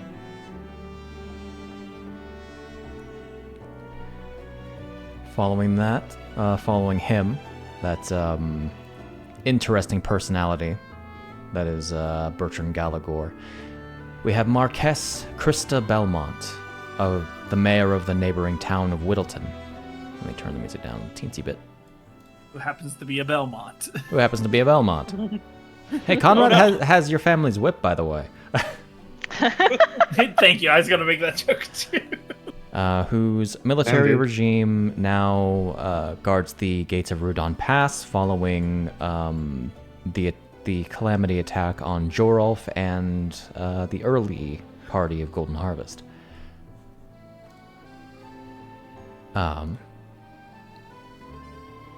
Next is Lord Robert Courtenay, the merchant lord from the Lanayru Merchants Guild, who presides over the lumber trade and is accompanied by a young woman named Amelia Chastain.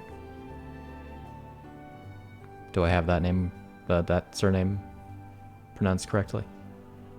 I would imagine, yes. Okay. I don't know, it's French. You're better at it than me. Chastain, then, or something like that.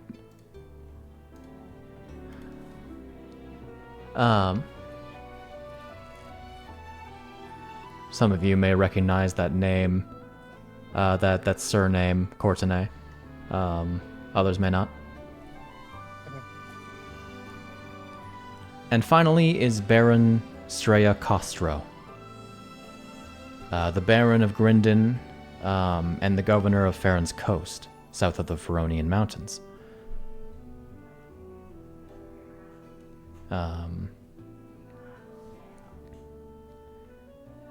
Side of that, of course, Yosef is the newly appointed proprietor of the Valentine Loggers Company, or Guild, after his father was promoted to mayor of Saris City, following the unfortunate demise of the Countess. Oops.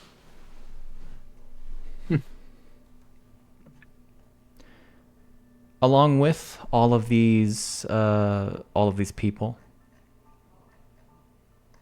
are a lot of soldiers. I didn't think about it, but do we have to feed and house the soldiers?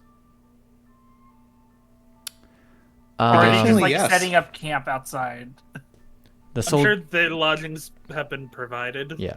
Most of the lodgings are already handled, either in the guest house or in the village proper. Several soldiers will be remaining on the grounds as a means of guarding those who are staying within the manor. But there are a total of 10 Sage Guard Knights, 25 Leaf Guard Knights, being Rara's personal militia, and 4 troops of 12, making a total of 48 Hyrulean soldiers. Ow. Jamie. Knock him out. I believe in you, Jamie. You show him what Charming's about. He's gonna take out a small army by himself. Let's go. No, that's not what I meant. Win him over with your personality. Get him. He's Jamie versus an entire army of women, huh? In fairness, it is only the Sage Guard Knights who are certainly women. Yeah, an army. Well, that's fair. Right. Rambu. Yes. Rambu. Sorry. I took the liberty on my day off to get you a thing. Because I know how you dress. That could be so rude. She's probably wearing right now. She What is is probably that wearing the moment. What is that?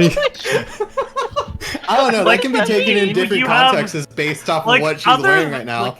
Should I be insulted? She pulls out the black dress. Oh, that's how we're working it, huh? Yep. Like your star leggings were good. Your coat, not so much. You got a little bit better with your current outfit, but still not nouveau fashion. So, because I help you with your other clothes, I got you this dress for tonight. I only have like a shortened version of this. For reason of it is entirely meant for like a standee on the map that I don't show on stream. Or on like the 3D view that I don't show on stream. However, hiya! Oh. Hiya. Gatspa. There she Wow. is. Yeah. The dressing The question. lady. You have. I'm honestly surprised you don't have more suitors because you rock it. Just gotta flaunt it more, Lady Rambu. Also, having to get out of the house. That yes, get that out would of- involve me having any free time. It would also be an odd thing because she shares the title with me. True. True. That robot can Well- get it, apparently. I mean, you're not. We'll find a way to like sync you out for like a day in the future. This woman can't even get a break in her sleep. She's like, Also, I'd always what did be I kept tell you awake at about night. getting enough sleep? She Suitors says, during taking the out, day. Like, a compact. She pulls out a compact and like starts dabbing under your eyes. No. I told you to get more sleep. Those bags are not good for you. When No, away you all the don't say. suitors. Just like to point out that that once again the sword This has evolved. was the sword has evolved. I like how we have very similar poses for the one I made in this one. It's actually kind of fun. So, did you have the nightmare again? No, I actually got a normal night's sleep for once.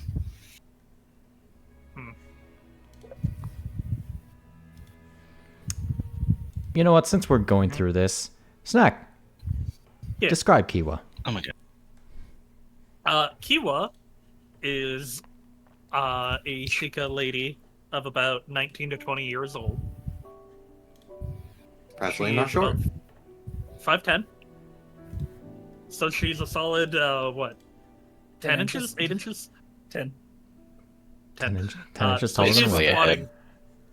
Yeah, she's squatting down trying to be eye to eye with Rambu. Do you? This is Fucking- truly the nursemaid Lord. situation. This is truly a situation. How not And to yet I think interact with a she's short younger person. than you. Alright, good. And now, like, do your little thing where you heat up the lines so we can burn that makeup away.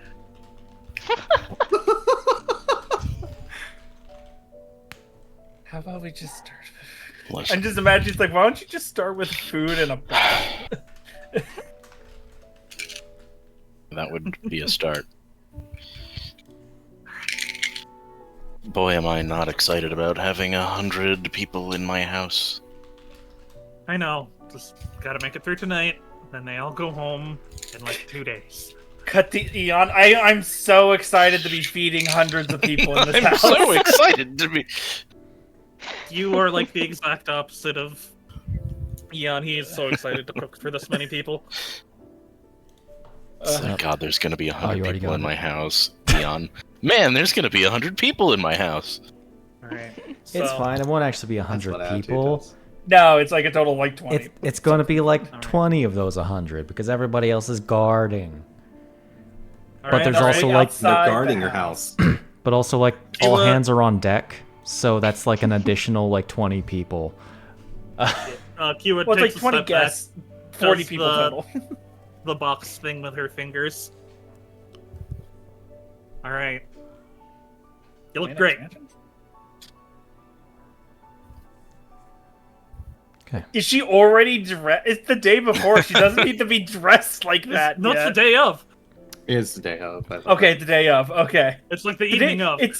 yeah. Okay. Okay. That's- To elaborate, this is the day before the actual banquet. This is the arrival of all of the important people who will be attending Oh. this banquet. Yeah. So like, However, that outfit would be for tomorrow. However, this is also a day of a very important dinner with the primary guests once they all arrive. Yeah, but So, what, I mean, how you what feel, well-res- how you want it. What well-respected noble would wear the same outfit for 2 occasions? You have to have 2 outfits. Otherwise, we look poor. I also have a dress that's inverted for tomorrow, if you want to wear that. As in the colors, right? Yes. Nice. That's such a funny idea. So, anything I need to know about before I get back to my duties? Just keep an eye on everyone coming in. I am already keeping an eye on Birdie. I am expecting something to fall on his head.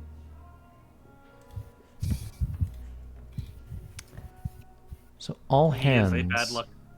He is a bad luck charm.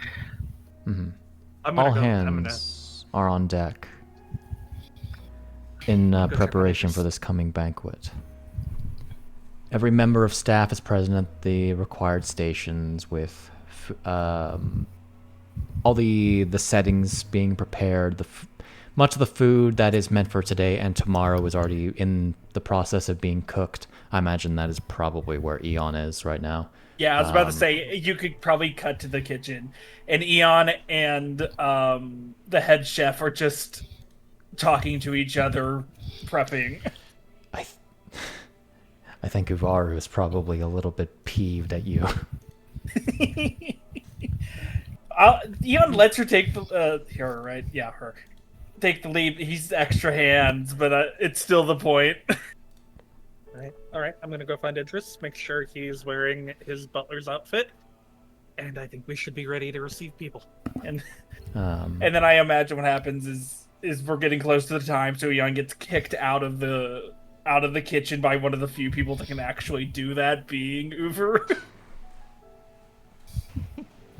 So accommodations are for each and every guest are being considered, from room to food, including for the sole Goron that will be present the following day. Kiwa, you are of course responsible for managing the staff and ensuring everything for the banquet is to the Duchess's specifications. She goes to leave, gives a thumbs up, and then leaves Rambu's room. I was expecting you to say she poofs away. I don't think she has line of sight downstairs yet. Otherwise, she 100% would bamf downstairs. Nah, you need to overlook the balcony to actually see the ground. All right, she's gonna yell Idris as she jumps the balcony. Oh my god, just runs through Rambu's room. You land in front of a startled, let me see who. One sec. Because she's gonna yell, "Hey, Idris!" A startled. Whenever he responds. Say a startled Lyra. One of the service staff who jumps, almost dropping a set of bedding that she's supposed to bring upstairs. Oh, Kiwa catches it. Thank you, ma'am. You're looking for Idris? Yes, I'm making sure I need to make sure his service uniform fits for tonight. He's not actually here right now. He's down at the tap house. Okay.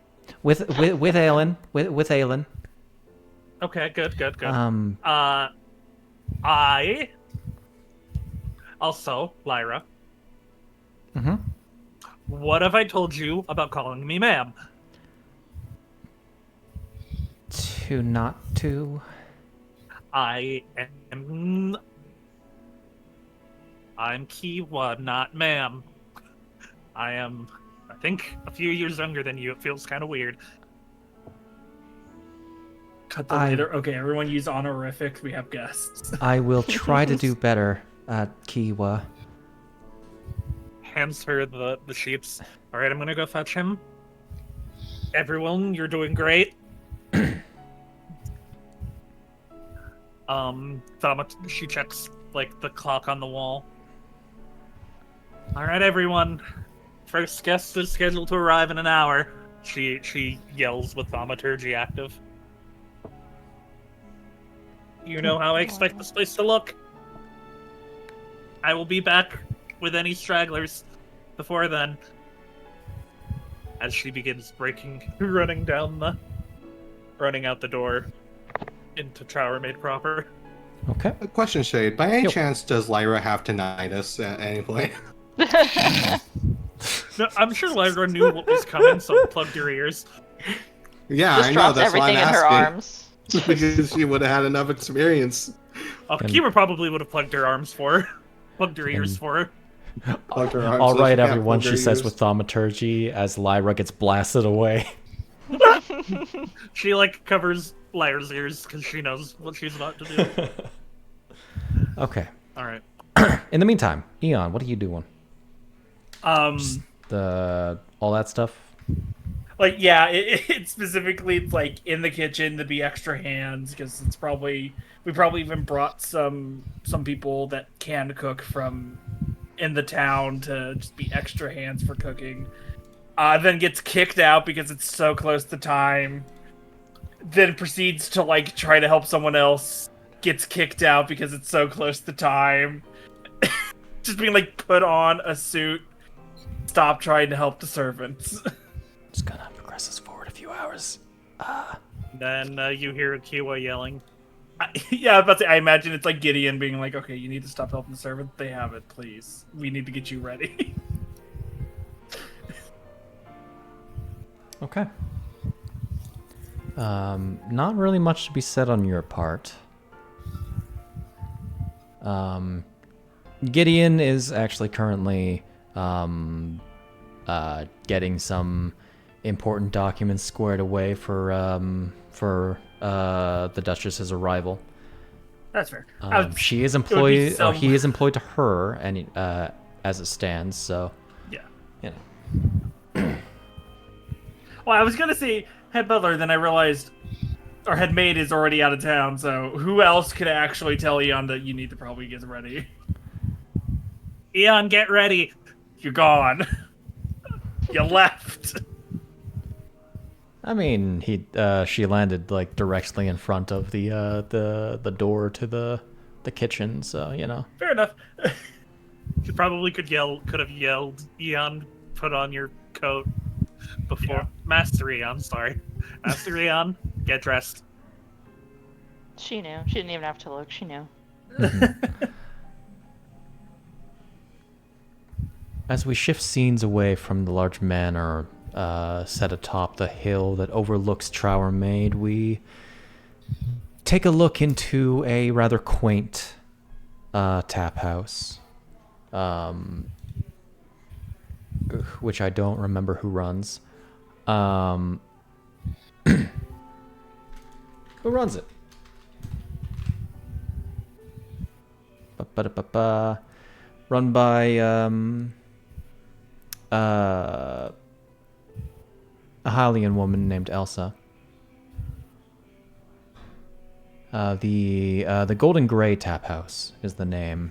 It's a nice place. It's where most people can get the cerulean cider, being the favorite alcoholic beverage brewed using apples from the local orchard.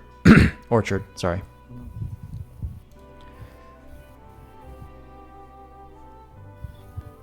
Sid, if you would please describe your character and what he's up to. Me, a blonde Hylian man currently sitting with, I believe a Hylian woman.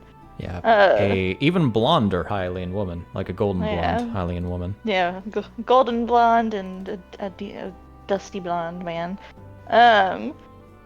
He's a familiar face to most people in this village, as he's somewhat of a local hero to Trower Maid.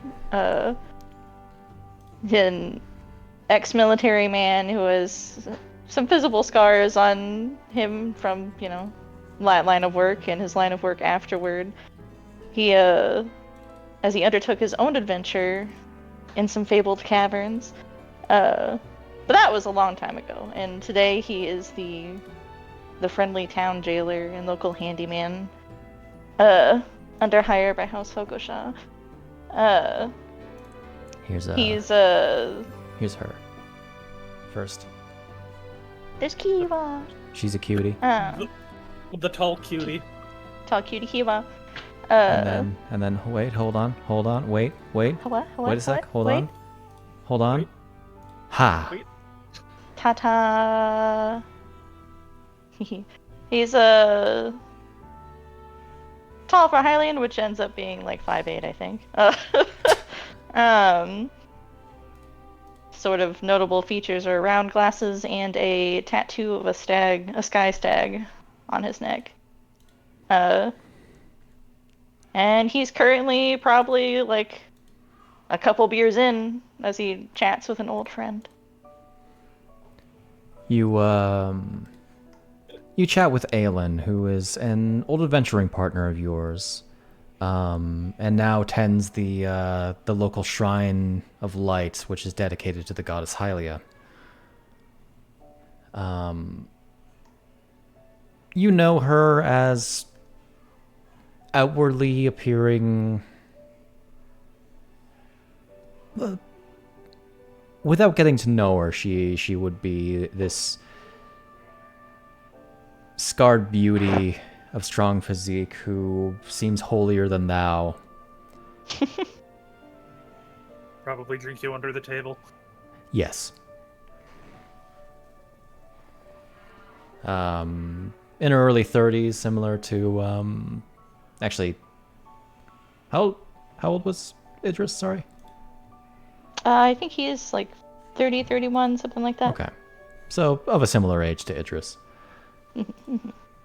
As she downs another mug of cerulean cider. The two of you have been just kind of reminiscing on the past 10 years since your hero days.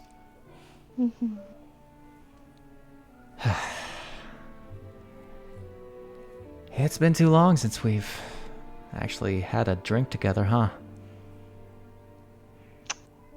Yeah, we need to get out together more. We missed it talking. And, of course, it's right before a bunch of nobles in their showboats arrive for their big get-together. Oh. Yeah. He does not seem to reflect her, like, pessimism towards it, and he seems very genuine when he's, like, finishes off his drink, and he's like, yeah, I'm excited to see everybody. We don't get too many nobles around here too frequently. It's always interesting to see what they have going on. Well, you know how their personalities tend to be. We both know Bertrand. Not your favorite person, but I think he's fun. Yes, you do. You can trick off all the bad shit that happens to him. Like the painting that fell on him the one time. But it's the new Count and Countess that I'm mostly having issues with. Like, okay, sure, the robot is understandably hard to read. He basically has no expression. He's the more showing one. Seems to have like seems to be well-meaning, you know. Eon, yeah, he's a sweetheart. But the other one Makes really good donuts. I'm sure. But the quiet lady, I don't know. She's reclusive. She's got this ominous aura that you can sense from a mile away. Hell, I'm sure you even can sense something weird. What with that fine nose of yours? Whatever you call it. I won't say you're wrong there, but she hasn't done anything overt. Sometimes a vibe's just a vibe. Oh, consider that she just kind of came out of nowhere. Frankly, her whole group did, and these heroes of Hyrule, Golden Harvest. Well, I know it's been about a decade, but that is how adventurers tend to go, don't you think? They're just people that happen to get together at the right time and place. But heroes are usually more local. Nowadays they're all in guilds, I guess, but... Name one other adventuring guild that has actually made the rounds in taverns and stories. Exactly. Maybe they're just special. That's Kyle for sure. specifically make sure our Yes, tales he were did. traveled by. Okay. Yeah, that's their fault. They didn't get the bard on it. Damn, we gotta be a bit more proactive, man. Of course, now they're... So they've got a good publicist. That's not a crime. Of course, they have to be respected and whatnot, because they have, like, the Blade of Evil's Bane, and the Blessing of the Queen, and whatnot. You don't think that counts as being special? What? Oh, it's special. I don't know. One hero dies, another person claims their sword. It's suspicious. I can't be wrong here. Aww. Oh. Not you. Yeah. I was gonna say, to note, he has not been overtly on the queen's side at all. No. He's very much has not been in the court. Yeah, he immediately left. Just pieced out. Freaking going around the countryside. So I don't think KX. It just hasn't met him, because with the timing of that. And also, like, completely different directions. Hyle went, like, north, I think. Yeah. West. North. Northwest, okay. And this is southeast, so yeah, completely different direction. When would Kiwa pop up at the Not for bar? a while. Okay. Let her have Yeah, her scene. That's fair. That's fair. But I don't know. Plus, like, two of them don't even show up. I mean, if you're so suspicious, you could come visit me more often. Okay, well, you even working for them is not surprising at all. You like money. No, it's just, I guess it's that Rambu lady. She's got dark eyes. I don't know. I wouldn't be the first dark-eyed person we'd met. You know? Some people carry their pasts more openly than others. Okay. Probably not her fault. Okay.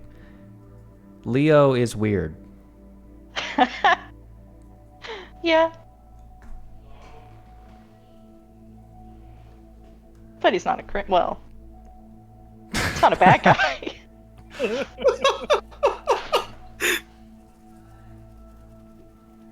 What's wrong with being a criminal, eh? That's why he had to pivot. As this is happening, you hear the doors behind you, Idris, swing open. And a familiar man waltzes in. As you see this noble gentleman wearing a pretty fine winter coat, long black, sort of graying beard, slick back hair, a jovial smile. I'll say pudgier than average. Well fed, I'll say. You recognize Bertrand Gallagher as he immediately sees the both of you. Idris and Aelin and Idris. As he quickly rushes up. Bertrand! Hooks an behind- arm around Aelin's neck to trap her here. Just No. Okay. I'm staying, okay?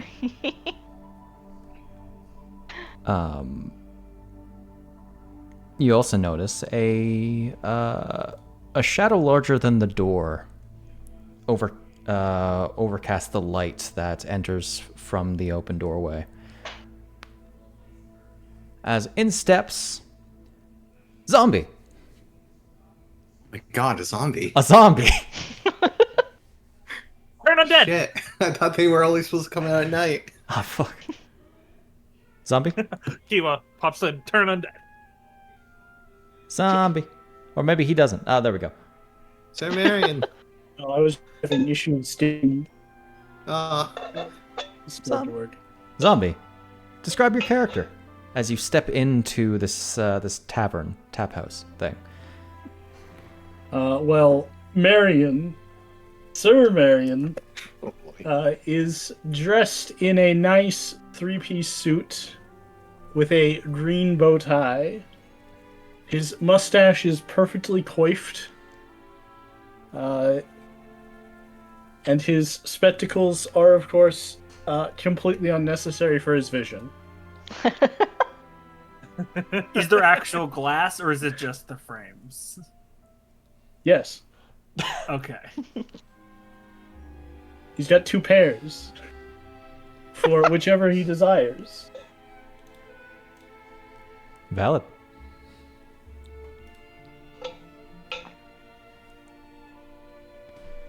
Behind him is his manservant Reginald.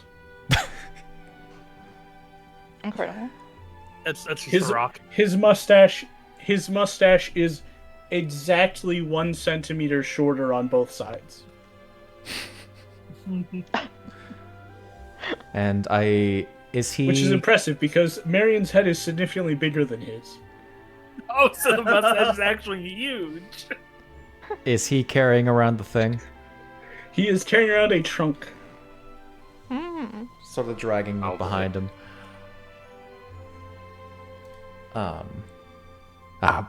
Where are my manners? Please, let me introduce my friend here. As he ushers you forward, Sir Marian. Sir Marian, the heroes of Chowermaid, Idris and Aelin, missing one other. Idris, Aelin, Sir Marian. Hi. Nice to meet you, sir. Do a will- little head bow and hold out a hand. Dramatically bow halfway. Puts his hand out and encloses yours in it. Like tries not to break your shoulder by lifting you off the ground as he shakes your hand. Woo! Excellent Oh, I haven't had to to meet shake you. like that in ages. I am Sir Marian. Go forth lightly to Boarshead. An impressive name. So, I take it you're all in town for the banquet? Absolutely. The good folks at Chowermaid, or not really here, at House Hogo-sha thought it right that I should come here. After all, I basically run this town, don't I? Well, not actually, it's the town master right now. Though I have been looking to get the position. Oh. Good luck / congratulations. Respectfully, you don't have my vote.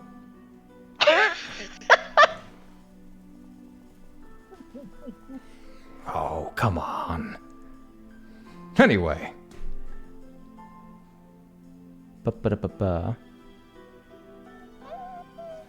I should ask, before we talk of anything, as he waves to the bartender for a drink. And you as well, Sir Marian. I don't know if you. Well, frankly, the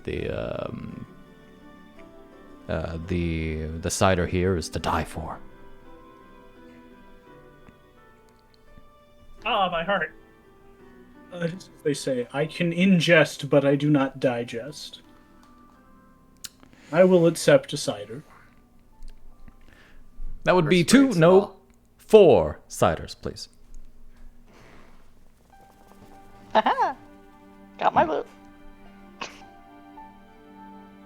Oh, you want another round? Oh, make that 8. Oh my. He's supposed to be on the clock. I should ask you if you would absolutely love to attend with me. Guests of honor, after all, the heroes of Trower Mage should be celebrated. Even though only half of you are present nowadays. How is Leo doing, by the way? Doing good, last I heard. I mean, know him, he kind of just flits in and out as his heart desires. Mm-hmm. Free spirit, like always. I'm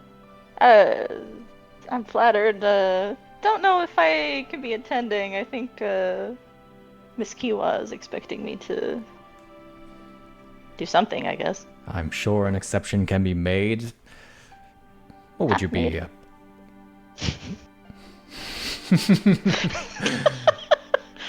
Sorry. There's plenty knights, plenty guards. You can take a night off. Maybe 2. Well, the banquet is tomorrow, after all. I'm merely going up to check in very soon. Alien. Wow. Leans over to Aelin, like, bats his eyes. Don't you want to come? Make me a persuasion check. It's then revealed that Idris gets a +1. And I'll... Yeah, do I get advantage or disadvantage? Because it's Idris. We'll roll it flat. You actually have pretty good at this. You also have alacrity if you want to use it. Never mind, you don't need it.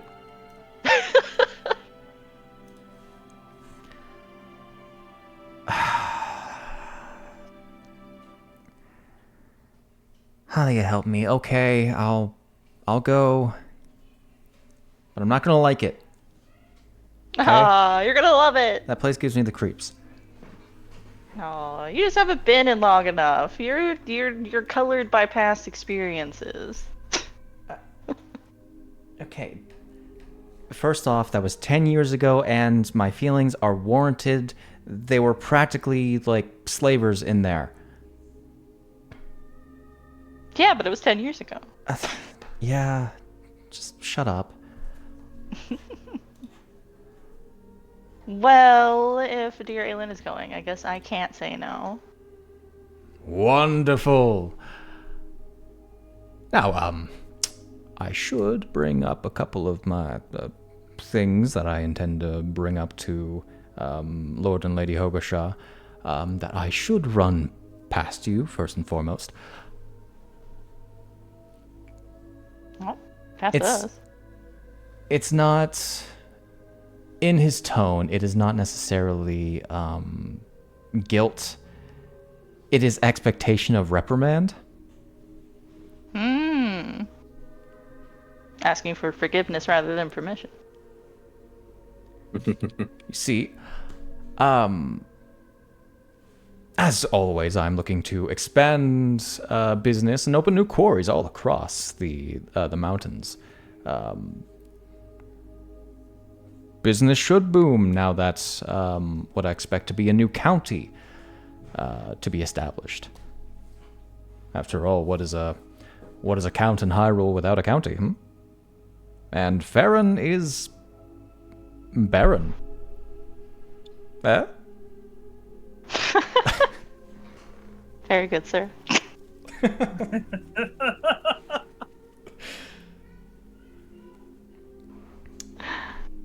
So, okay, get on with it. Right. For this reason, I have also resurrected the effort to open the Cerulean Cave. Oh.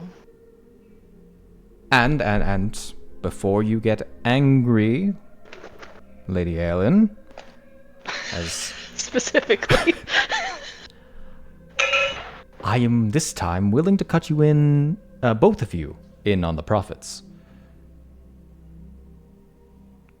Now there is the important matter that I haven't actually received word from the group that I sent there ever since they began operations 2 weeks ago. Some of the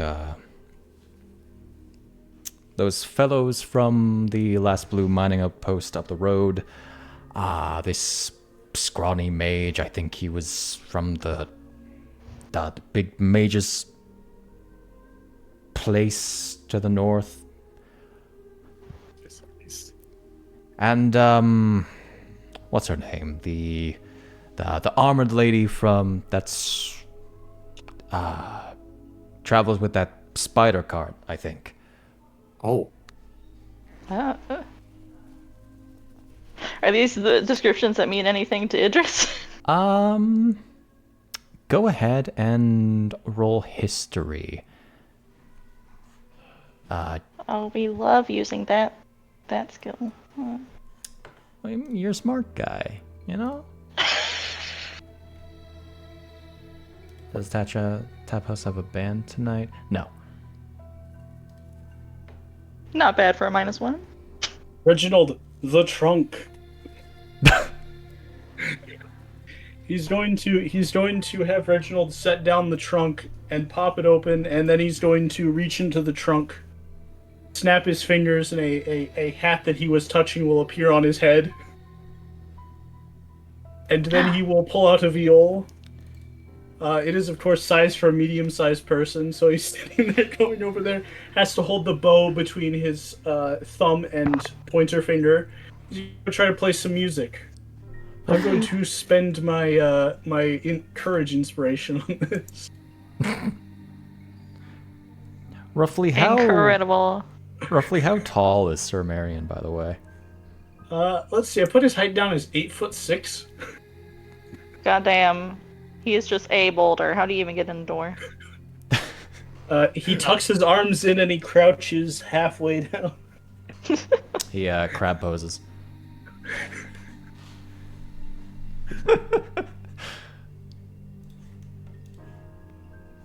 Idris instantly distracted. It's just like, ooh!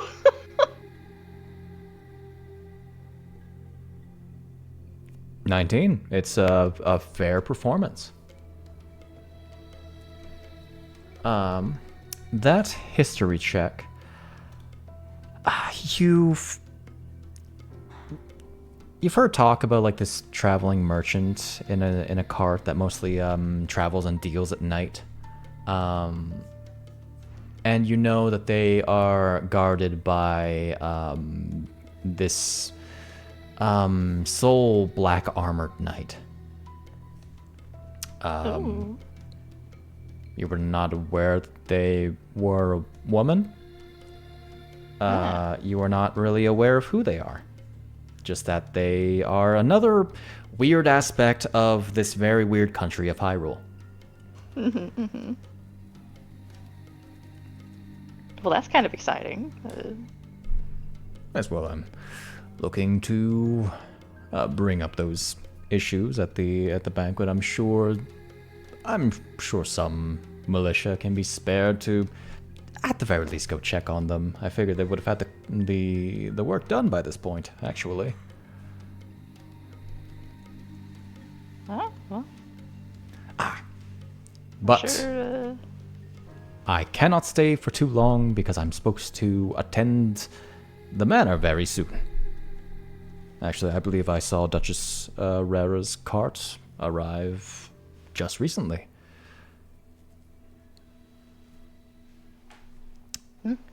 He don't let us keep you. downs another mug. His second, as he was describing.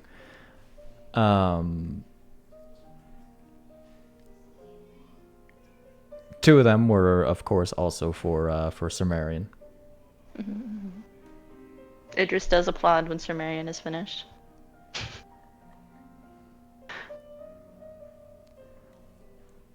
Ah. But is that the drink that deceives me, or do I hear your name being called? I should leave, because I think I recognize that voice. Idris. Ah, Kiwa! He poofs into the chair next to you. Bertrand very poorly tries to hide behind Sir Marian. Does Kiwa recognize him from... It's all the way across the room. Yeah. Does Kiwa recognize him because he's a Galagor, or because he's a guest? You recognize him because he's a bit notorious in town.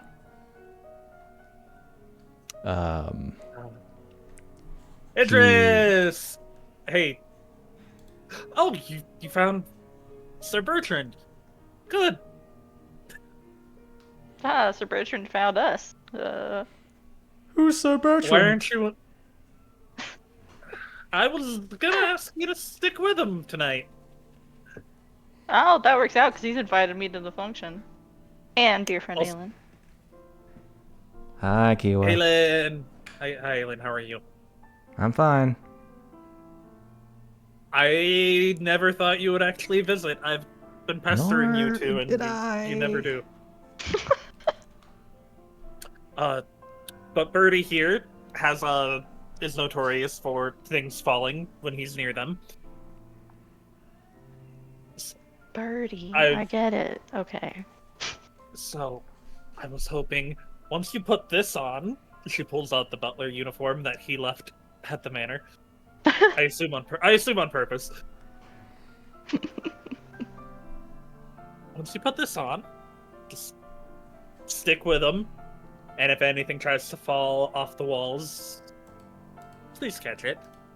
We do not need him getting hurt. Of course I'll keep an eye out for our dear friend that looks at him across the room behind Marian. I do believe my cover is blown. Hi, Bertrand. Hi, Kiwa.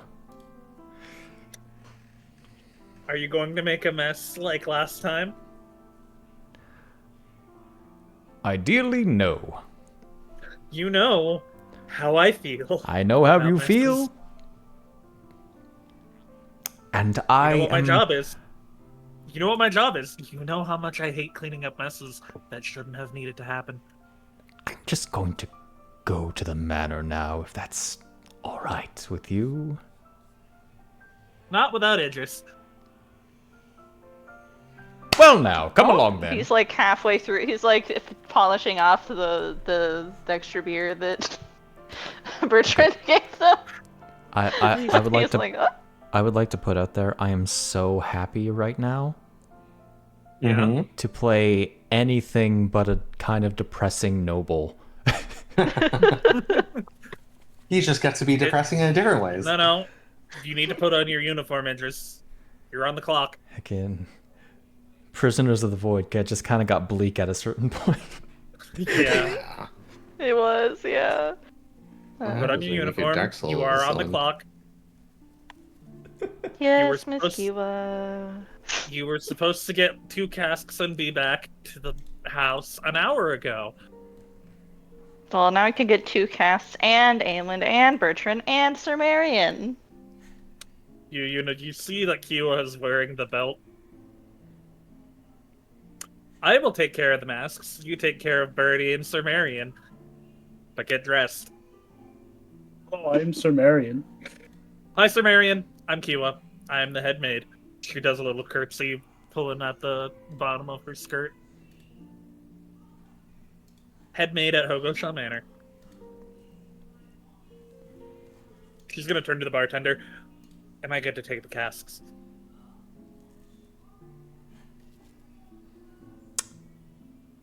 Oh, yeah. I put in the request like a week ago. Okay, good. Because of the belt she is wearing, she's just gonna pick both of them up and put them on her shoulders. Fair. And this is why I asked for the belt, because I expected this to happen. We'll see you at the I manor, imagine there's a Kiwa, point in I time promise. where Eon's like, I'll grab 20 it, and you're like, minutes. snap! In uniform.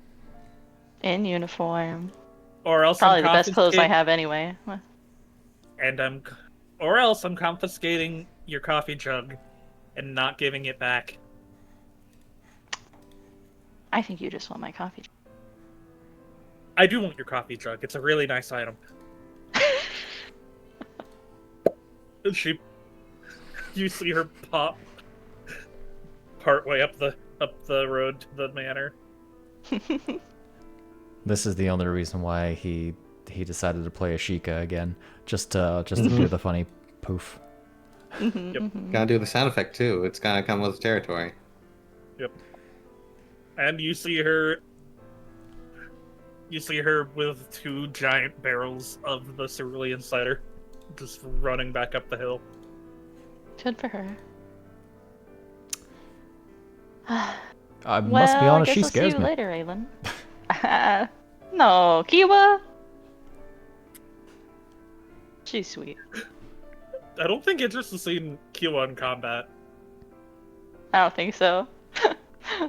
See, there was a matter of deception behind those adorable little eyes. Ugh. You've never seen her use her gauntlets, have you?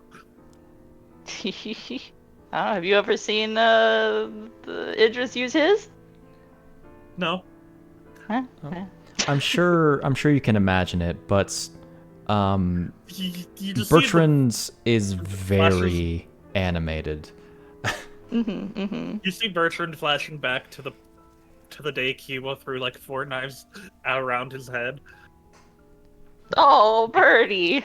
But because he spilled an entire cask over Kiwa. Oh, free hair dye. Frankly, he's animated to the point that if it were a table game, there would be so much movement. You remember that day when Kiwa was complaining about Birdie because her hair was blue. Oh my god, hell of a drink. It's not like blue, but like the slight blue. Like, you know how Rambu's hair is slightly pink? Just a little bit of blue. In the meantime, we'll generally assume that you all eventually make your way up to the manor. But we're going to pull away from there.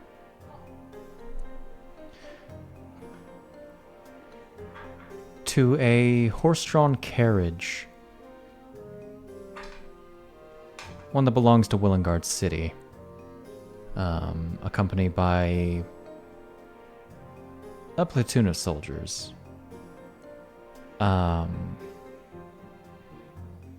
Looking up towards the Trowermaid village upon the hill. Following the road that leads up to the village alongside the Cerulean River. Inside, Lord Robert Courtenay.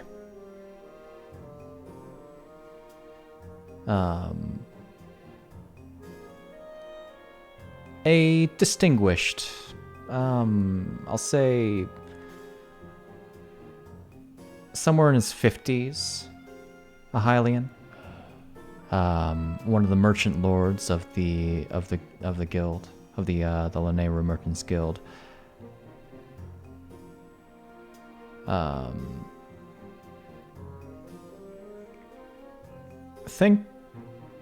Frankly, my mind immediately goes to like an older like FF7 remake Rufus Shinra, kind of like,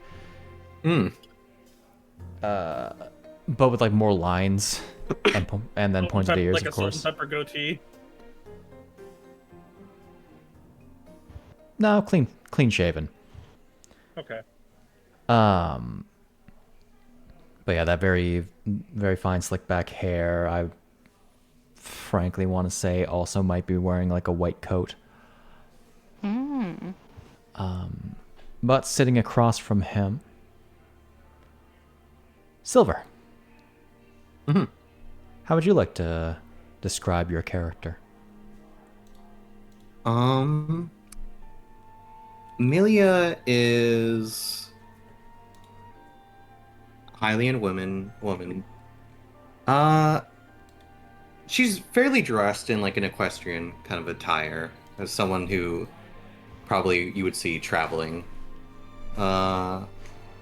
Wearing a black hat as she's sitting there with one leg crossed over the other, kind of with a hand put up to her face as she's anxiously nibbling on her thumb, lost in her thoughts.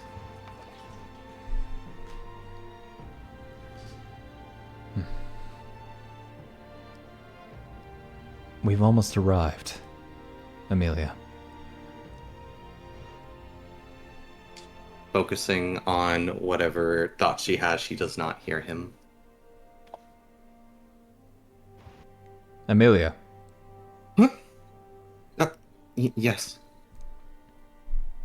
We'll be arriving in the village very soon. Yes, Lord Corbin. Coordinate. Do you have your story straight? Courtenay, by the way.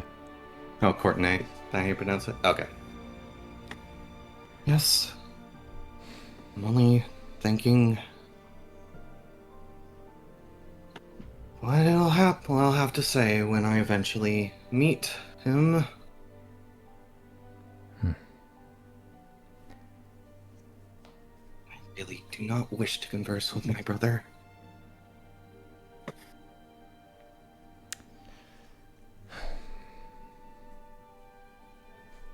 Then you should do your best to avoid it. Understand, the lady only wishes for you to be here to perform reconnaissance. Still don't know why they decided to pick me. Could have been a bunch of people who were better at this. That is beyond myself. The top priority is to learn what Lady Rambu has been doing and where she might align herself. You should well know Yes. that does not mean she is looking for anything incriminating. Hmm. You should do your best not to disturb Golden Harvest. All she wishes for is information. How you don't have acquire to it. disturb much when there's only two of them there. And I'm sure they're plenty busy attending to their own affairs. How you acquire it, and to what extent it reaches, I leave to your discretion. Although it has been suggested that you should be staying in the guest house, I have made sure to ensure that you will be remaining within the manor for the duration of the banquet. Is that so? Thank you, Lord.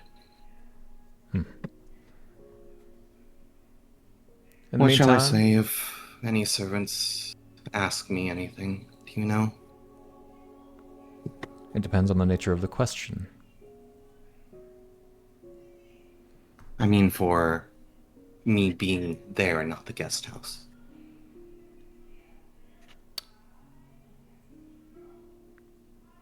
It is where you are supposed to be. Authoritative. Fair enough. I'm sure I can work the flare.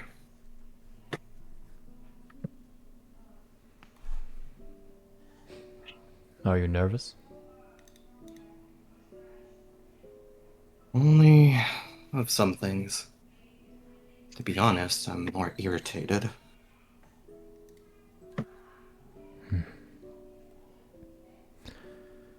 But that's personal matters. It's fine.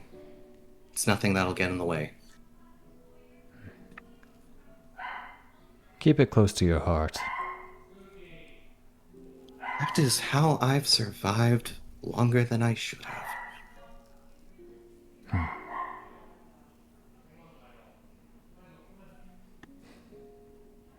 He goes back to pondering out the window. Lord, Yes, Amelia. I know that this situation of ours is more of convenience, but if anything, do not find it disagreeable to be put under your tutelage. I imagine you're coming here on business pertaining to the merchant trade with lumber, considering the prime real estate and forests they've acquired. Indeed. When it comes to the establishment of a new county, trade routes need to be reconsidered, especially when expansion is almost guaranteed. I suspect that the mining trade shall become more prominent, but if it remains under the ownership of that interesting fellow, Baron Gallagher, then I'm sure it will not take precedent. Baron has always been very poor with his words and his mannerisms. It would take a literal landslide for him to be able to best you in business. But surprises can happen. In any case, I am very interested on how proceedings go. I will keep you informed. This dinner tonight will in fact be where a majority of the negotiations occur.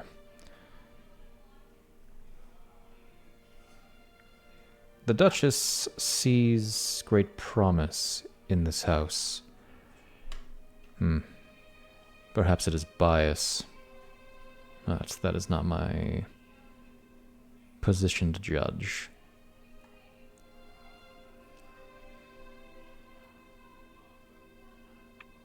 Thank you, Lord. I appreciate it. The industry has always been in the family, regardless of whatever story is told. That is a true and tried passion of mine.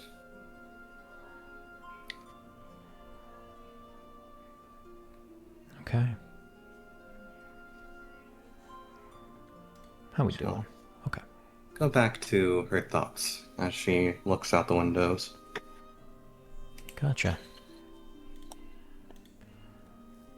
Let me just double check a couple things. The nobles arrive, or the guests arrive in a certain order. Duchess Rara was, by all technicality, the first to arrive, despite Bertrand's more boisterous appearance, as he was the second to arrive with his company.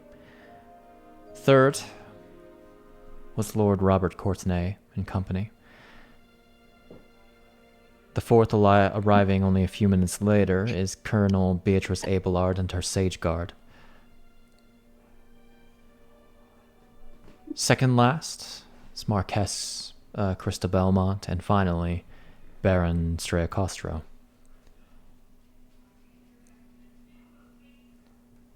Out of respect for Duchess Rara, Eon and Rambu are to be present when all parties arrive. To greet them, to allow the service staff to lead them to their living arrangements and give them the schedule.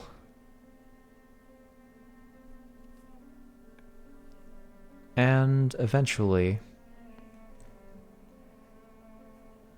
some of the important guests are allowed to enter the dinner hall. some very important rules are established. First and foremost is the accommodations with the Duchess and her husband and youngest child staying in the primary guest room, and staying in the other rooms. I do have their positioning written out for where they will be staying for the night. At next 2 nights, actually. As in the other rooms, there is Joseph, sorry. I actually really do not remember which pronunciation I used all the way back then.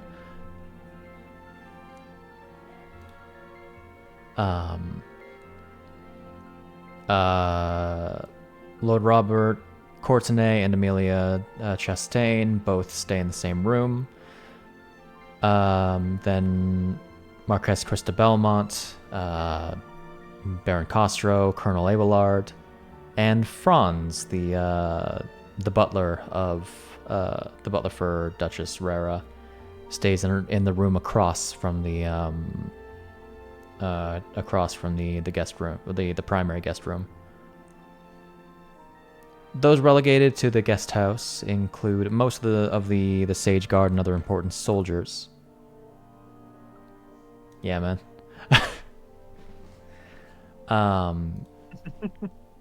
That guy was pretty cool. Is Baron Galagor, Rara's daughters, and Sir Marian. Of course, Idris stays in the basement when he needs to. But he also does have like a place to stay in the village. In general, there are some restrictions to where the guests can go, especially during the dinner.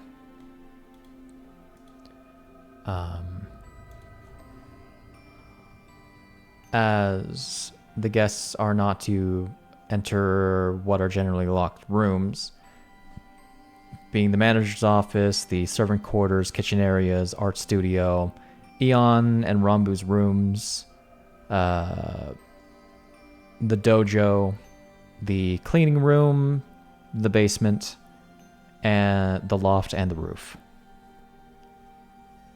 Effectively leaving the assigned guest rooms, foyer, grand hall, of course the toilet, dining hall, no toilets. Nope, no toilets for you. You gotta go outside. Nope, okay, locked off. You see that cliff right there? There, that's your toilet. You're a noble. Nobles don't poop. News to me. Says a robot. Exactly. Nah, I'm kidding. Bathing room, library, lounge, and conservatory, tea room, and balcony. A lot of rooms you can go into. Lounge is like the best place. We love a lounge. It overlooks the conservatory, which we're not opening the map today. Yeah. Damn. I don't wanna. I don't have all the token placement set up yet. Simply use our mind's eye. Oh my. Sorry. Once all is squared away and luggage is put where it needs to be, and after like those who are staying in the guest house have their things brought down the hill, as mentioned, Duchess Rara, Lord Robert, Lady Krista, Lord Straya, and Colonel Abelard are all brought into the dining hall. Duchess Rara sitting at the opposite end of the table of Rambu, and Eon's in the room. Whether or not he's sitting is up to him. Of course, if it's like a proper, like everyone is sitting, he'll sit. Okay. To just like, not an empty chair just sitting in the corner, and then B, if it's like people talking, he's not gonna just be the odd one out.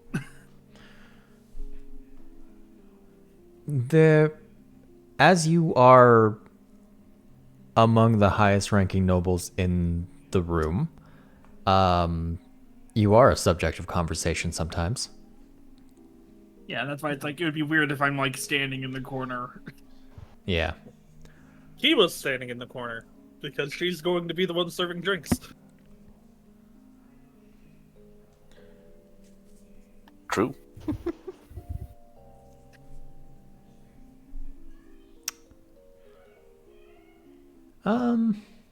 Say this. Eon, what would you expect would be served at this less than common This would be dinner? a slight. I'm about to say this would be a more. It'd be multiple courses probably. Starting light. And because tomorrow will be more. For the banquet itself will be more. Not finger foods, but like small appetizers that people can eat without having to actually.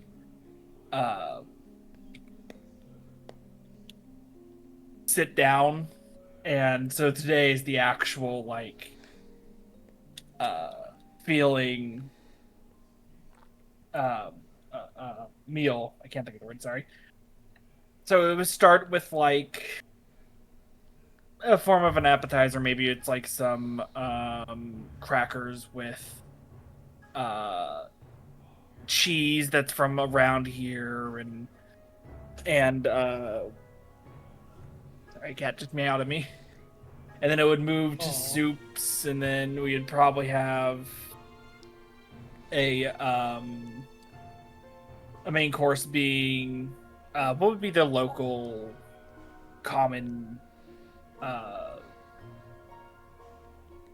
Common animal. meat? Probably you. boar. Then we would have a Big old boar with the apple in its mouth. there would be that, and then there's probably for specifics, there's like a rock roast specifically for Sir Marian, because I knew there was going to be a Goron ahead of time. There's the boar, there would be salads, there would be fish in case people aren't boar people, there's soups, and then after all that, we'll have a dessert, which would probably be something to the extent of flambés that we will light in front to add a little spectacle. Ooh, ah. Yeah, just to add a little dash to it. They'll like come out on like a little cart, light up, and then serve to each person. 1 second, I need to check Kiwa's cantrips.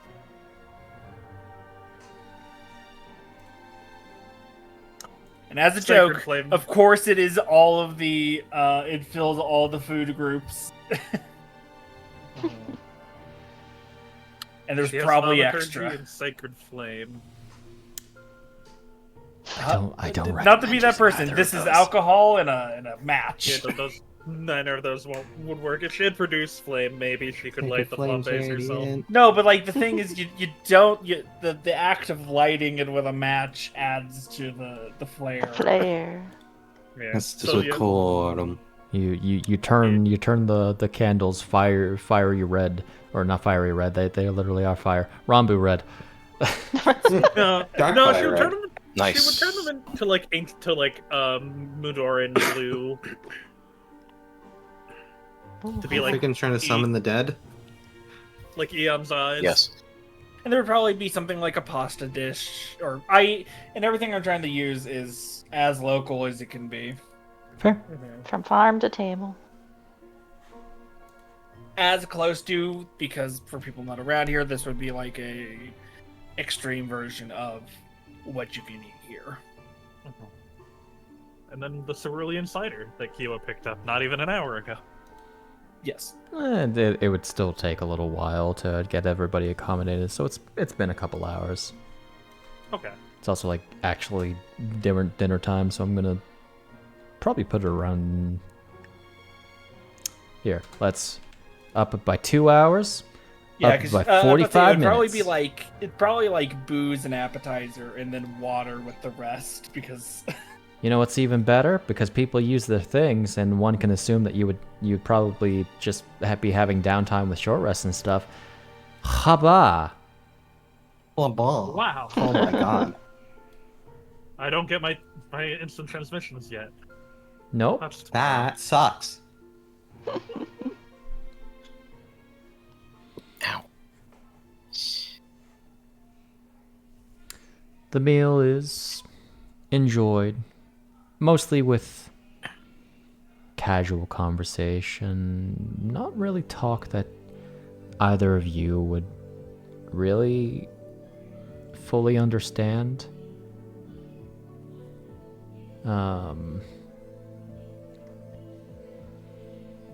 Where is your mind right now, Rambu? Yeah, not here whatsoever. True. We're And I'll thinking say- we're still parsing all of the information that we learned whilst not dreaming. Dream, not dream. Being a physical spirit, I guess that's how that works. Yeah. well, Eon notices Rambu's not really partaking, so Eon will, on purpose, try to do as much as he can to partake with conversation. Understood. Even if Making it's sure not, I'm honest. even if he doesn't specifically know, he will take a note from like stuff he's seen at like Hyrule or Fujito and be like, "Oh, that's interesting. Tell me more." Yes. Lady Shot of Honest, doesn't Rambu's dress look amazing? Eye catching. She looks ravishing.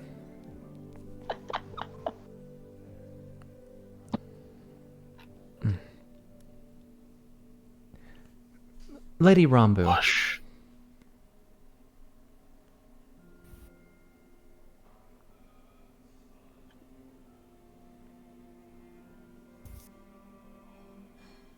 As Sorry? the entire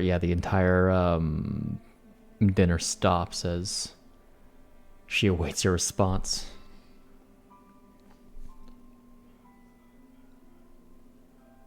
I believe it's time that we discuss some important matters.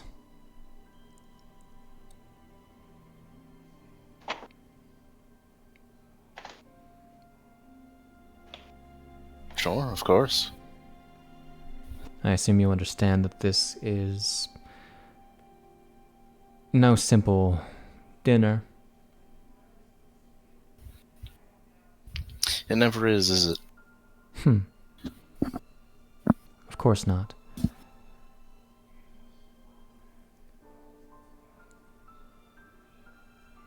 We're all gathered here to come to an understanding of your role.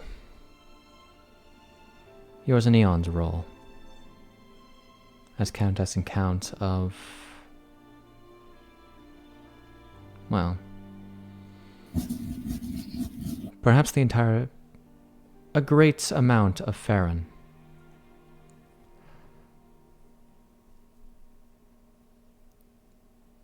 With the agreement of all of us here, we have elected to establish a new county, Farron's Second,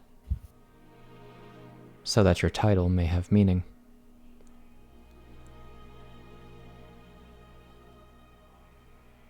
Cerulia, it shall be called, named for your mountain, and of the figure in your local lore. This county will encompass the entirety of Eastern Farron, splitting from Saris, where the mountains meet the Great Forest, and heading north. I don't have the map right now, but it's a lot of land. Yeah. Like, basically half the province. shopping a bit easier if we're shopping for the Lord of the City, not on the court. You get, Kiwa, you get a glare from Baron Castro.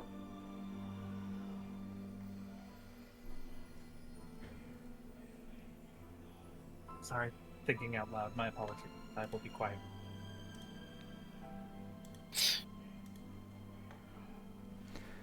Of course, House Hogo-sha will maintain full ownership of a majority of Farron.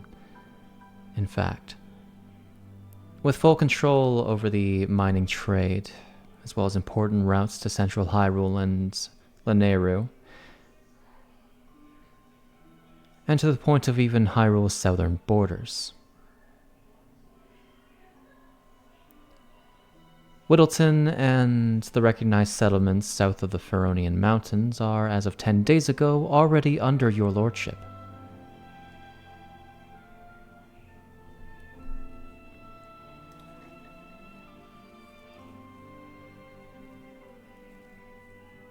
She waits for a moment to gauge both of your reactions. Eon's immediately gone into like a thanking, and I think it's more. And if anyone, it's hard with him because his face doesn't, but he's clearly just thinking of the new land and what's in the land from what he's remembered. Vast forests, high mountains, beautiful landscape, probably the most luscious in all of Hyrule. And like his first reaction would probably be something to the extent of, how will we fill this new area? Or are we just taking over land that has already been cultivated? Given the size of Hyrule and the current happenings, much expansion is required.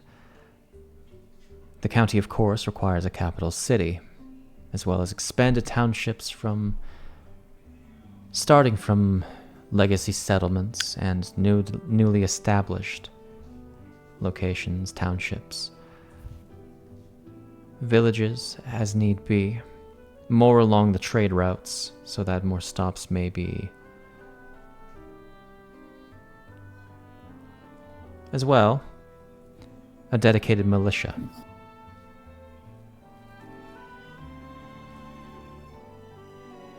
I leave the location of Cerulea's capital city entirely up to your discretion,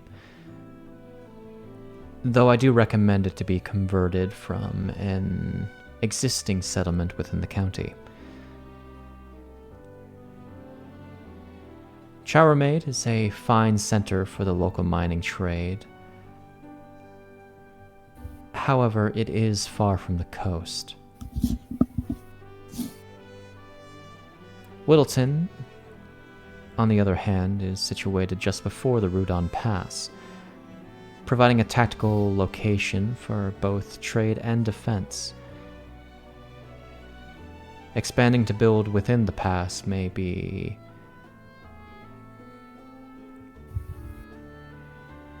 beneficial to all parties involved. So it would probably be opposed by people wanting to keep that pass more open without us putting a settlement there and in turn making a roadblock if we so desired.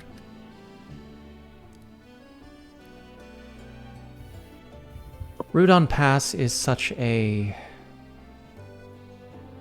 important part of Hyrule, the same way that Willengard City is, as it's situated through one of few open entry points that armies from the south or from the east could march through if they were to invade. Right now, it is simply open with only a nearby town providing defense. Previously, it was not a tactical tactically advantageous place for the armies of Arcadia to invade through, as Willengard City was a far more viable area. If ever comes time with war for an invading country, once again, that same mistake wouldn't be made again.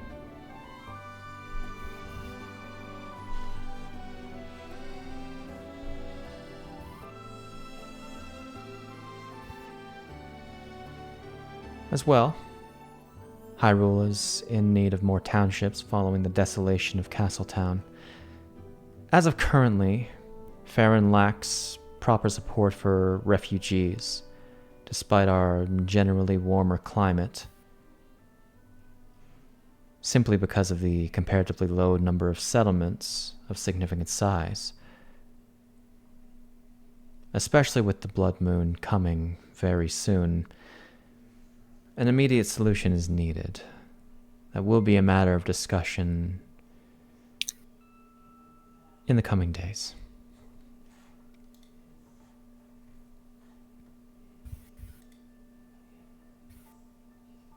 Of course, every territory in Hyrule has a need of a military presence, even in the most remote places. Your county needs to establish its own militia to serve the Hyrulean military and guard its settlements.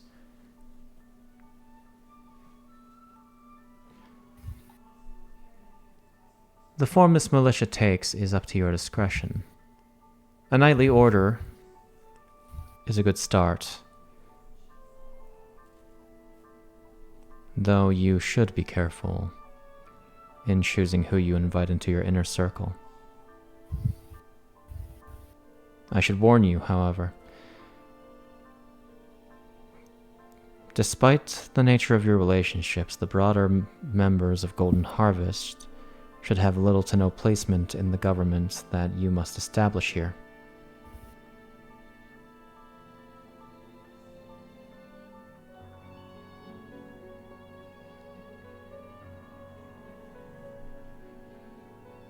He's nodding along. I just don't want to interrupt him. You're allowed to chime in at any point. Okay, I just didn't want to interrupt in the middle of you talking. Sure. Frankly, I don't even know where I would assign any of the members of Golden Harvest in a governmental position. No. I barely feel like I deserve one myself. But Now, where's the finances for these new towns? I'll use the word settlements, towns. Are we getting a stipend from the royal family to help build up these settlements? Are we fronting the costs, making deals with local lumber and stonework?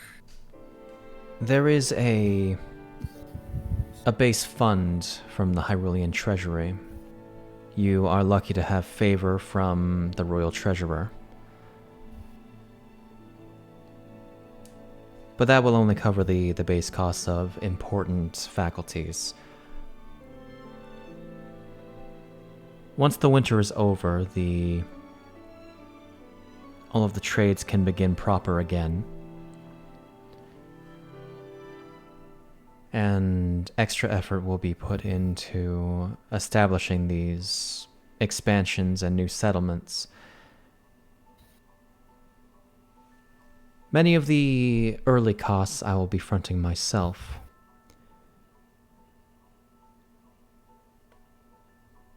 However, at a certain point, I expect the training wheels to be coming off.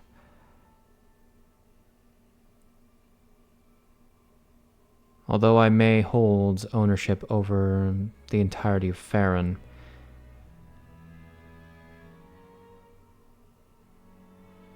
this county will be under your discretion.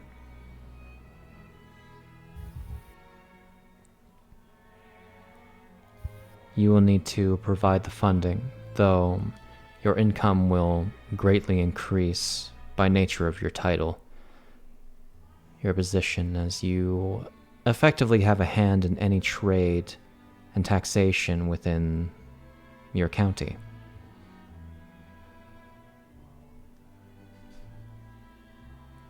I've actually had an idea about this, and it might just be an idea I have that may not work, so I'll have to run it by you, Gideon, a couple other probably. But I was thinking for this first bit, it would be to get people into the settlements. The first year would be untaxed, and then afterwards we tax them. So it gets people a motivation to get into these settlements and starting to in turn stay, and we actually get an influx of people instead of just no one interested.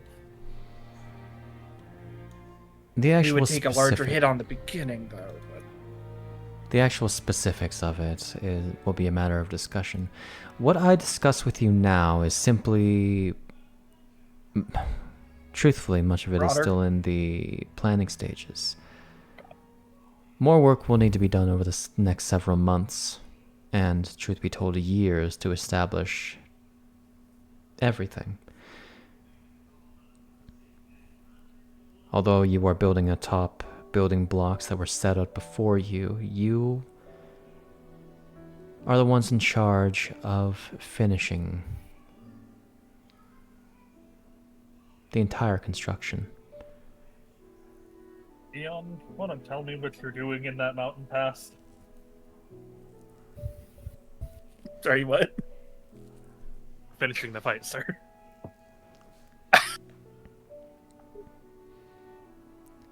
I would imagine that, Rambu, your adventuring days will soon be behind you. Especially once all this business relating to these witches and the blood moon is put to rest.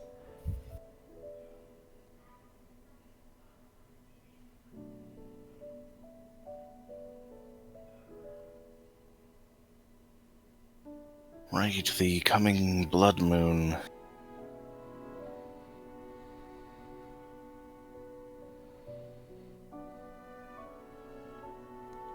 The memory of that light suddenly comes to you, gives you a brief pause, a shiver up your spine.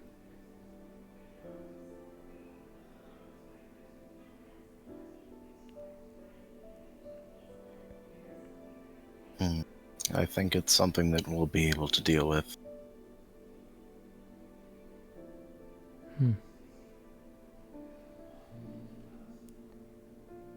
Very well.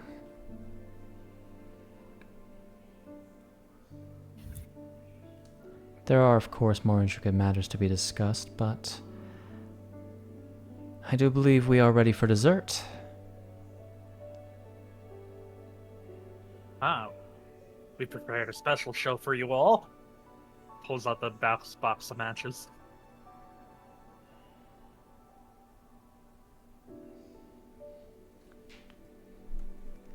I'm scared.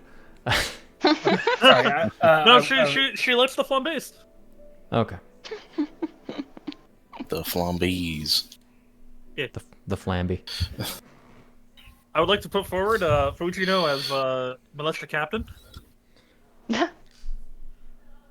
Ah, yes, indeed. What was that about Rara saying no golden harvest in governmental no golden positions? harvest in government positions. That was the point. Don't worry, Heil denies it automatically. I am technically a noble of a foreign country. I'm going to have to say no. Yeah, Exactly. It's a weird diplomatic position. Yeah, no, Fujino, I think she was like, that was her main reason for, like, pawning off the nobility onto Rambu. Fujino wasn't there. Yep. Right. But Right. Lynn, No, Lynn was the actually second time. Lynn was actually No, a no. noble and could not accept it. Yes. That's the one. No, but I thought... Not just Queen from a said something foreign about- country, from another dimension entirely. Yeah, a little hard. And now he's the head of state. That's the More title like you a can head of put on it. cabbage. Cabbage. Not gonna get smacked. I thought there was mention of like noble titles being given to more than just the two. I could just be misremembering. No, it was like Just who, She was only authorized to Two give it away to 2. and everyone else was like, no, and I can't. So we were kind of just the No, I was last talking two. about after the worms. Oh, Oh. no. No. There were general benefits given, but the only thing relating to nobility was promoting Eon and Rambu. Okay. Because I think I remember mentioning as Fujino, I'm technically a member of one of the 4 noble houses of another foreign country, so... Your situation is complicated, and we don't need to go over that today. Yeah, we have a whole campaign. Well, We have a for whole that mini campaign. arc for that. So Yeah, definitely not a horrible idea, the head of the military. Yeah, definitely not. And dinner comes and goes. And evening comes, everyone being escorted to their chambers.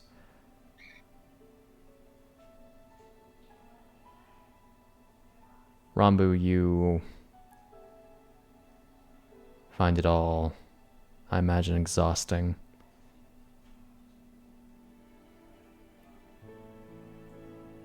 Indeed. Babe, what would you say would be like the check for a back massage?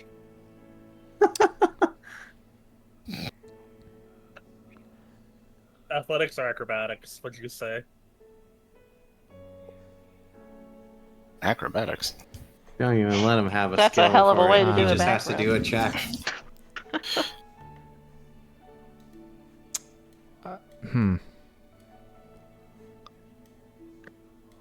I would probably just call that like a dexterity check.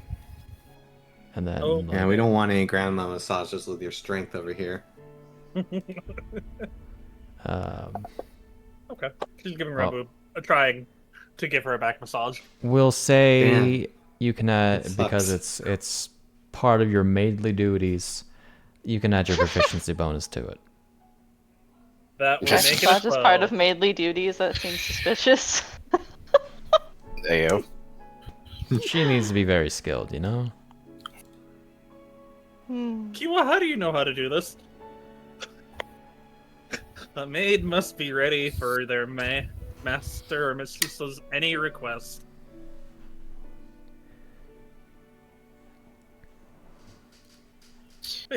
She should be like trying to get Rambu to relax after the dinner.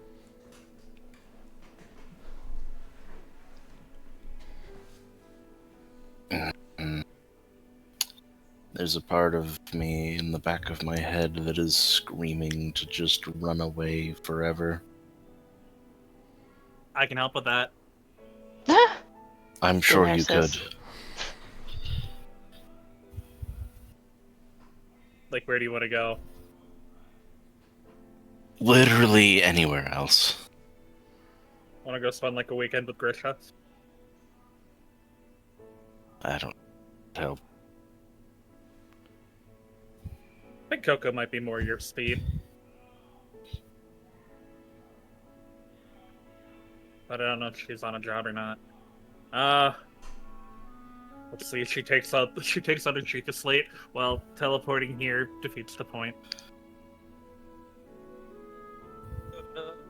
Don't want to go there. I can get us to the port town, and then from there it's just grabbing a boat.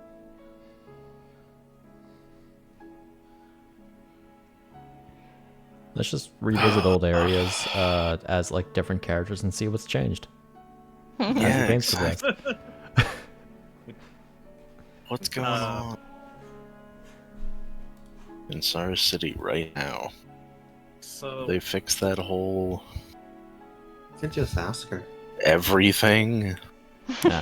so I was gonna say Hateno How, Island, which you, Devon, have no attachment Or to. Hateno. I don't know that place. well, anything you What, want to they talk got about? they got the Hatless Island. What? Hat NO. Hat? No. So, what's on your mind, Lady Rambu? I feel like I just said I more responsibility. Yippee. Maybe I can just put all of it on Eon and just find a way to enter some other dimension. Not the Twilight Realm, because that also presents a few problems. Oh, why would that be a problem? I thought you had some friends there. That Somna lady. Oh, yeah. But I feel like they would be a little suspicious as to why I just showed up out of the blue. Or, Plus, well, into the blue, in this case. 1 second. My flat 0 int. Damn. I did not call for a thing. What were you trying to go for? If she knows, if she knew about the, whole thing about turning into just a disembodied fire. You should ask for that ahead of time. Yeah. Oh, what? That's fair. Whoa. Wogue. Even with a nat 20, it's not really your specialty. You know that people generally aren't supposed to go into the Twilight Realm without a specific blessing from a sage. Yeah. Because otherwise they will not be able to leave. I see. There's also a secondary thing of nobility going there. Plus, we'd have to get you to Castletown. Let's see. You could go visit that food, lady. That's far enough away, right? I don't know. Rikai also seems like it's got its own issues. Hey, that's the truth. Arcadia would be a diplomatic incident waiting to happen. Maybe we could go to get you to Lina. I hear like their theater stuff's really good.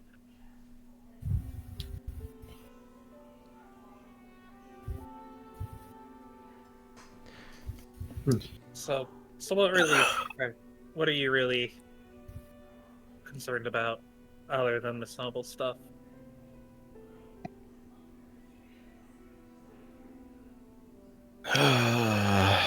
That's about it at the moment. I would like to insight the Rambu. Impossible. Probably her alibis are airtight. Yeah, no, you're right. I think you can beat me on probably. Yeah. I'm probably modifier alone. I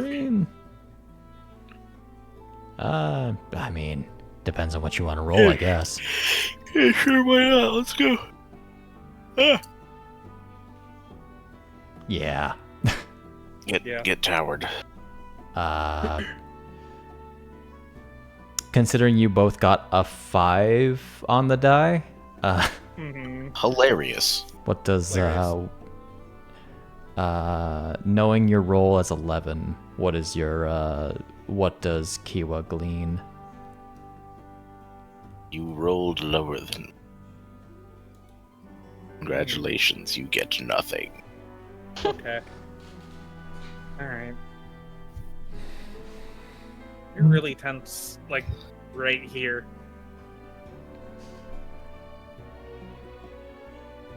Here, let me help you with a full body massage. I'm pretty sure the entirety of my spine is just knots.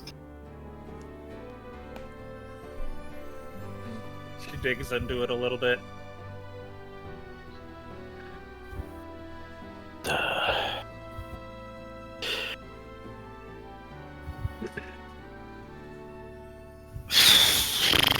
What a lovely day.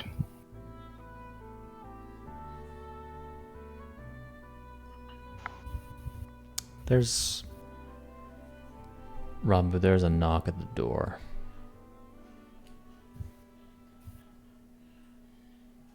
You want me to get that? Please.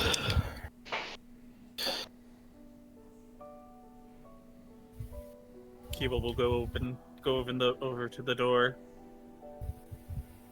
The lady is not accepting visitors at this time. You know, that works too, honestly. You open the door and you see... She doesn't open the door. Oh. She says that through the door. I'm sure she'll make a special exception. You hear the voice of Beatrice Abelard. That's the commander. Let her in. Opens the door. In this much more, you see her out of her previous noble attire in a much lighter sort of flowy dress.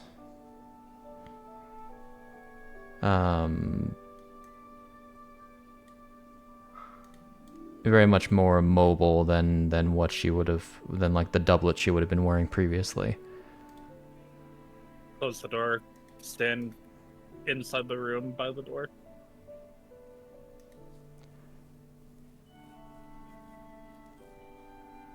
If you wouldn't mind, as she enters. Rambu, you immediately recognize that this is not the same person as before.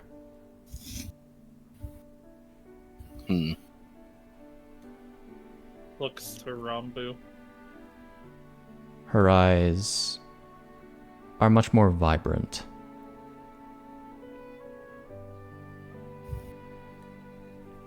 I would personally like to talk to your mistress privately, if you would please. That is up to my mistress.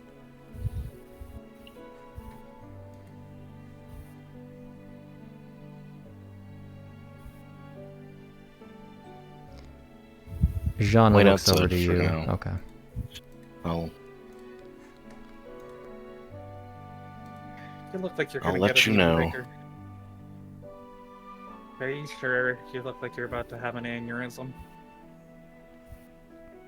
I'm fairly certain I always look like that. Fine.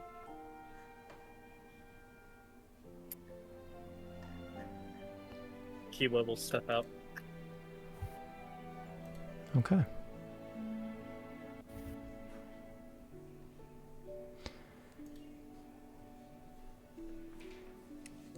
Listening for a moment, Jana crosses her arms. Then glances over to you, Rambu.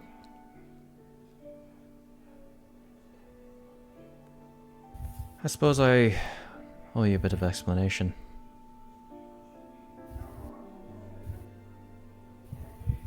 A teensy bit.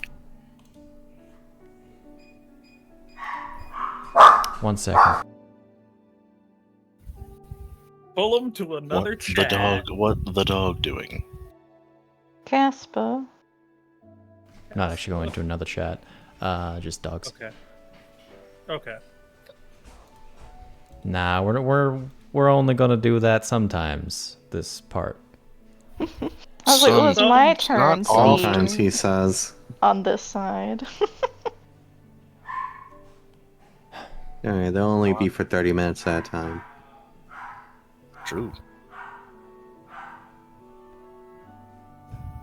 Well, just to confirm,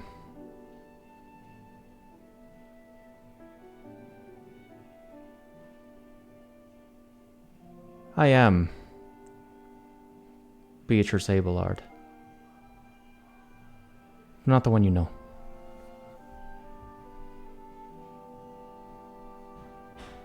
Technically, I knew you a long time ago. Not that well, truth be told. I remember this banquet, but it was a long time ago.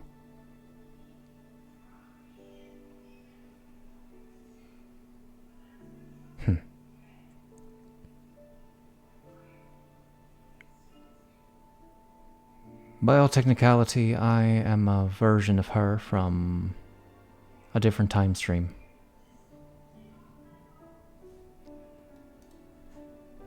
But we are linked, in a way. Neither of us can exist in the same time stream at the same time. So at certain moments, we swap places.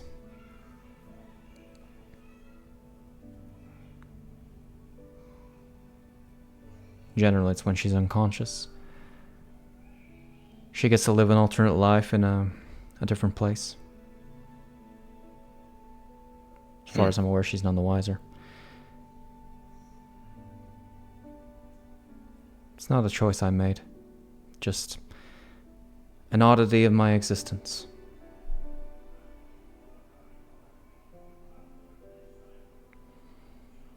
Importantly, although I'm a future version of Beatrice Abelard, I am also technically from the past. It's weird. I don't really want to get into it. But something's going to happen soon that'll eventually leave her stranded back there and I'll be here. It's beyond me what that is. As it stands, we're already getting to the point of where my memories of back current time lies.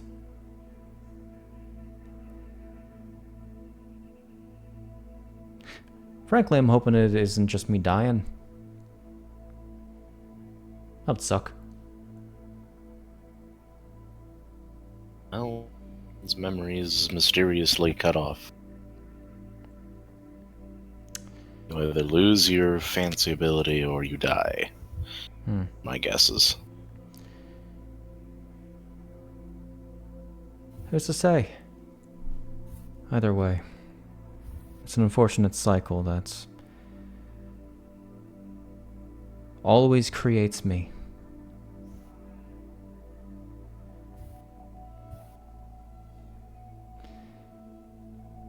Now, I will say I mean no ill will toward your friends. Frankly, it was really fun finding out that you were the ones that were wanted to... Manellan? She, quickly dashes her, her finger in front of her neck as a slitting motion.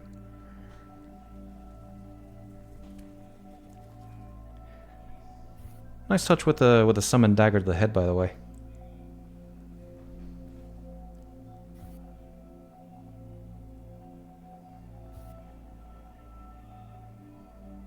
Yes, well, I quite enjoyed taking her out, I will say. After all that she did to me. Yeah, she was kind of a bitch. I should also rest any concerns. I have no control over the military.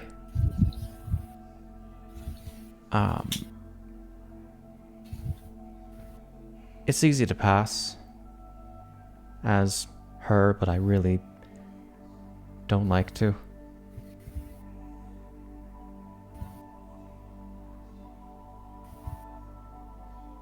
I'm different from her, unfortunately. I definitely couldn't pose as a military officer anymore. That's below me. But that's a story about me. If you've got any questions. I can spare a few moments. But I've got work to do tonight, so... She just kind of waves at her hands in a expectant manner. I don't even know where to start.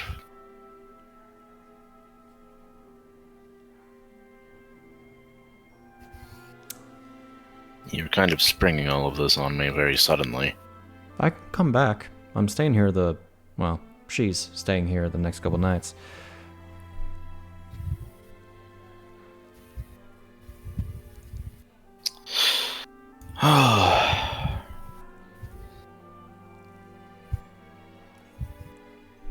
If I think of anything, I'll send you a message. You might want to wait until night for that. Messages and whatnot gets a little lost when going back in time. And she might get that. Right.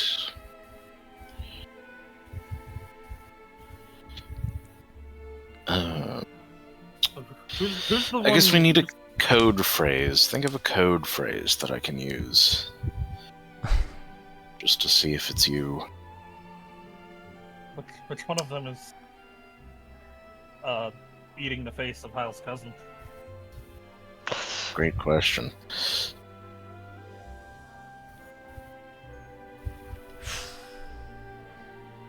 I'm the one with the glowing eyes.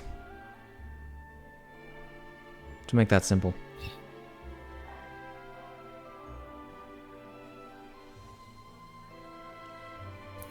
Okay.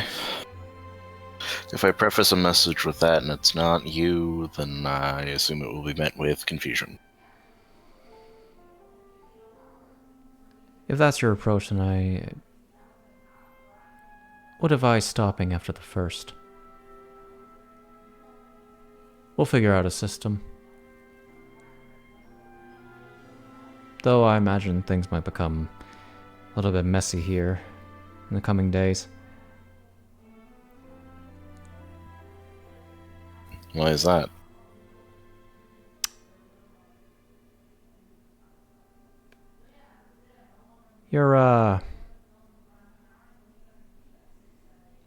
There's a few factors that are overlapping that just are generally unrelated, but they have related effects.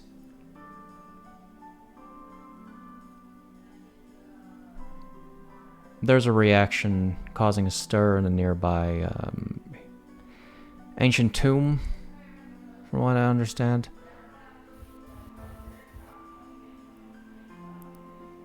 And it's partially because of your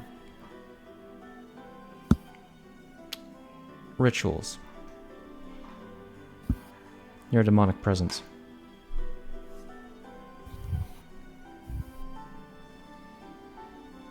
Added, at the same time, some idiot decided to open up a collapsed cavern. Hard to say what that might end up creating. I would look into it. At your earliest convenience, of course, and unless you want some curse to go over the land and doom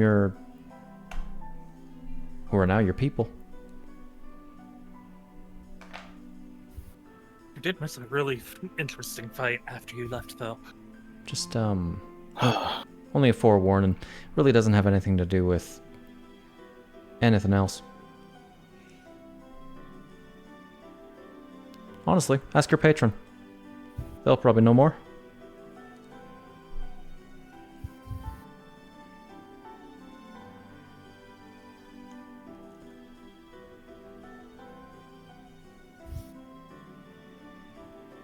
Fantastic. Thank you for the heads up, I suppose.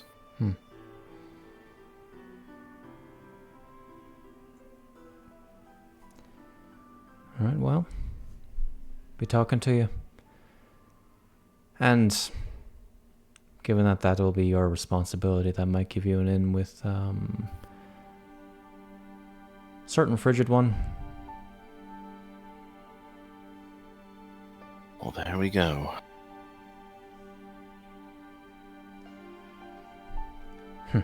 She gives you a slight smile and exits the room.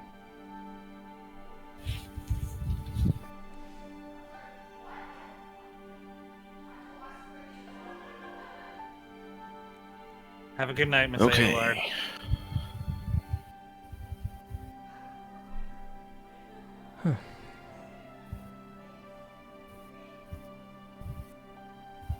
There's a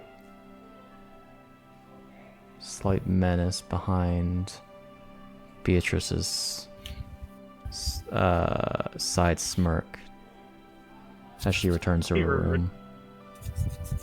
Kiwa returns it.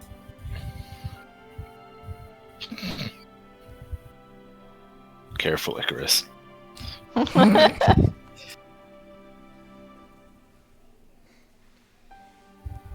And she'll go in and go into the room with Rambu. Okay. Not too many misty steps before you reach the sun.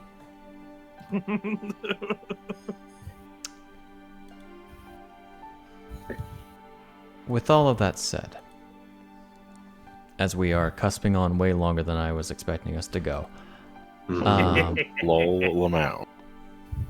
I did not realize that the pages and pages of information that we just got to the end of that I had would take almost 4 hours. Pages and pages, wow.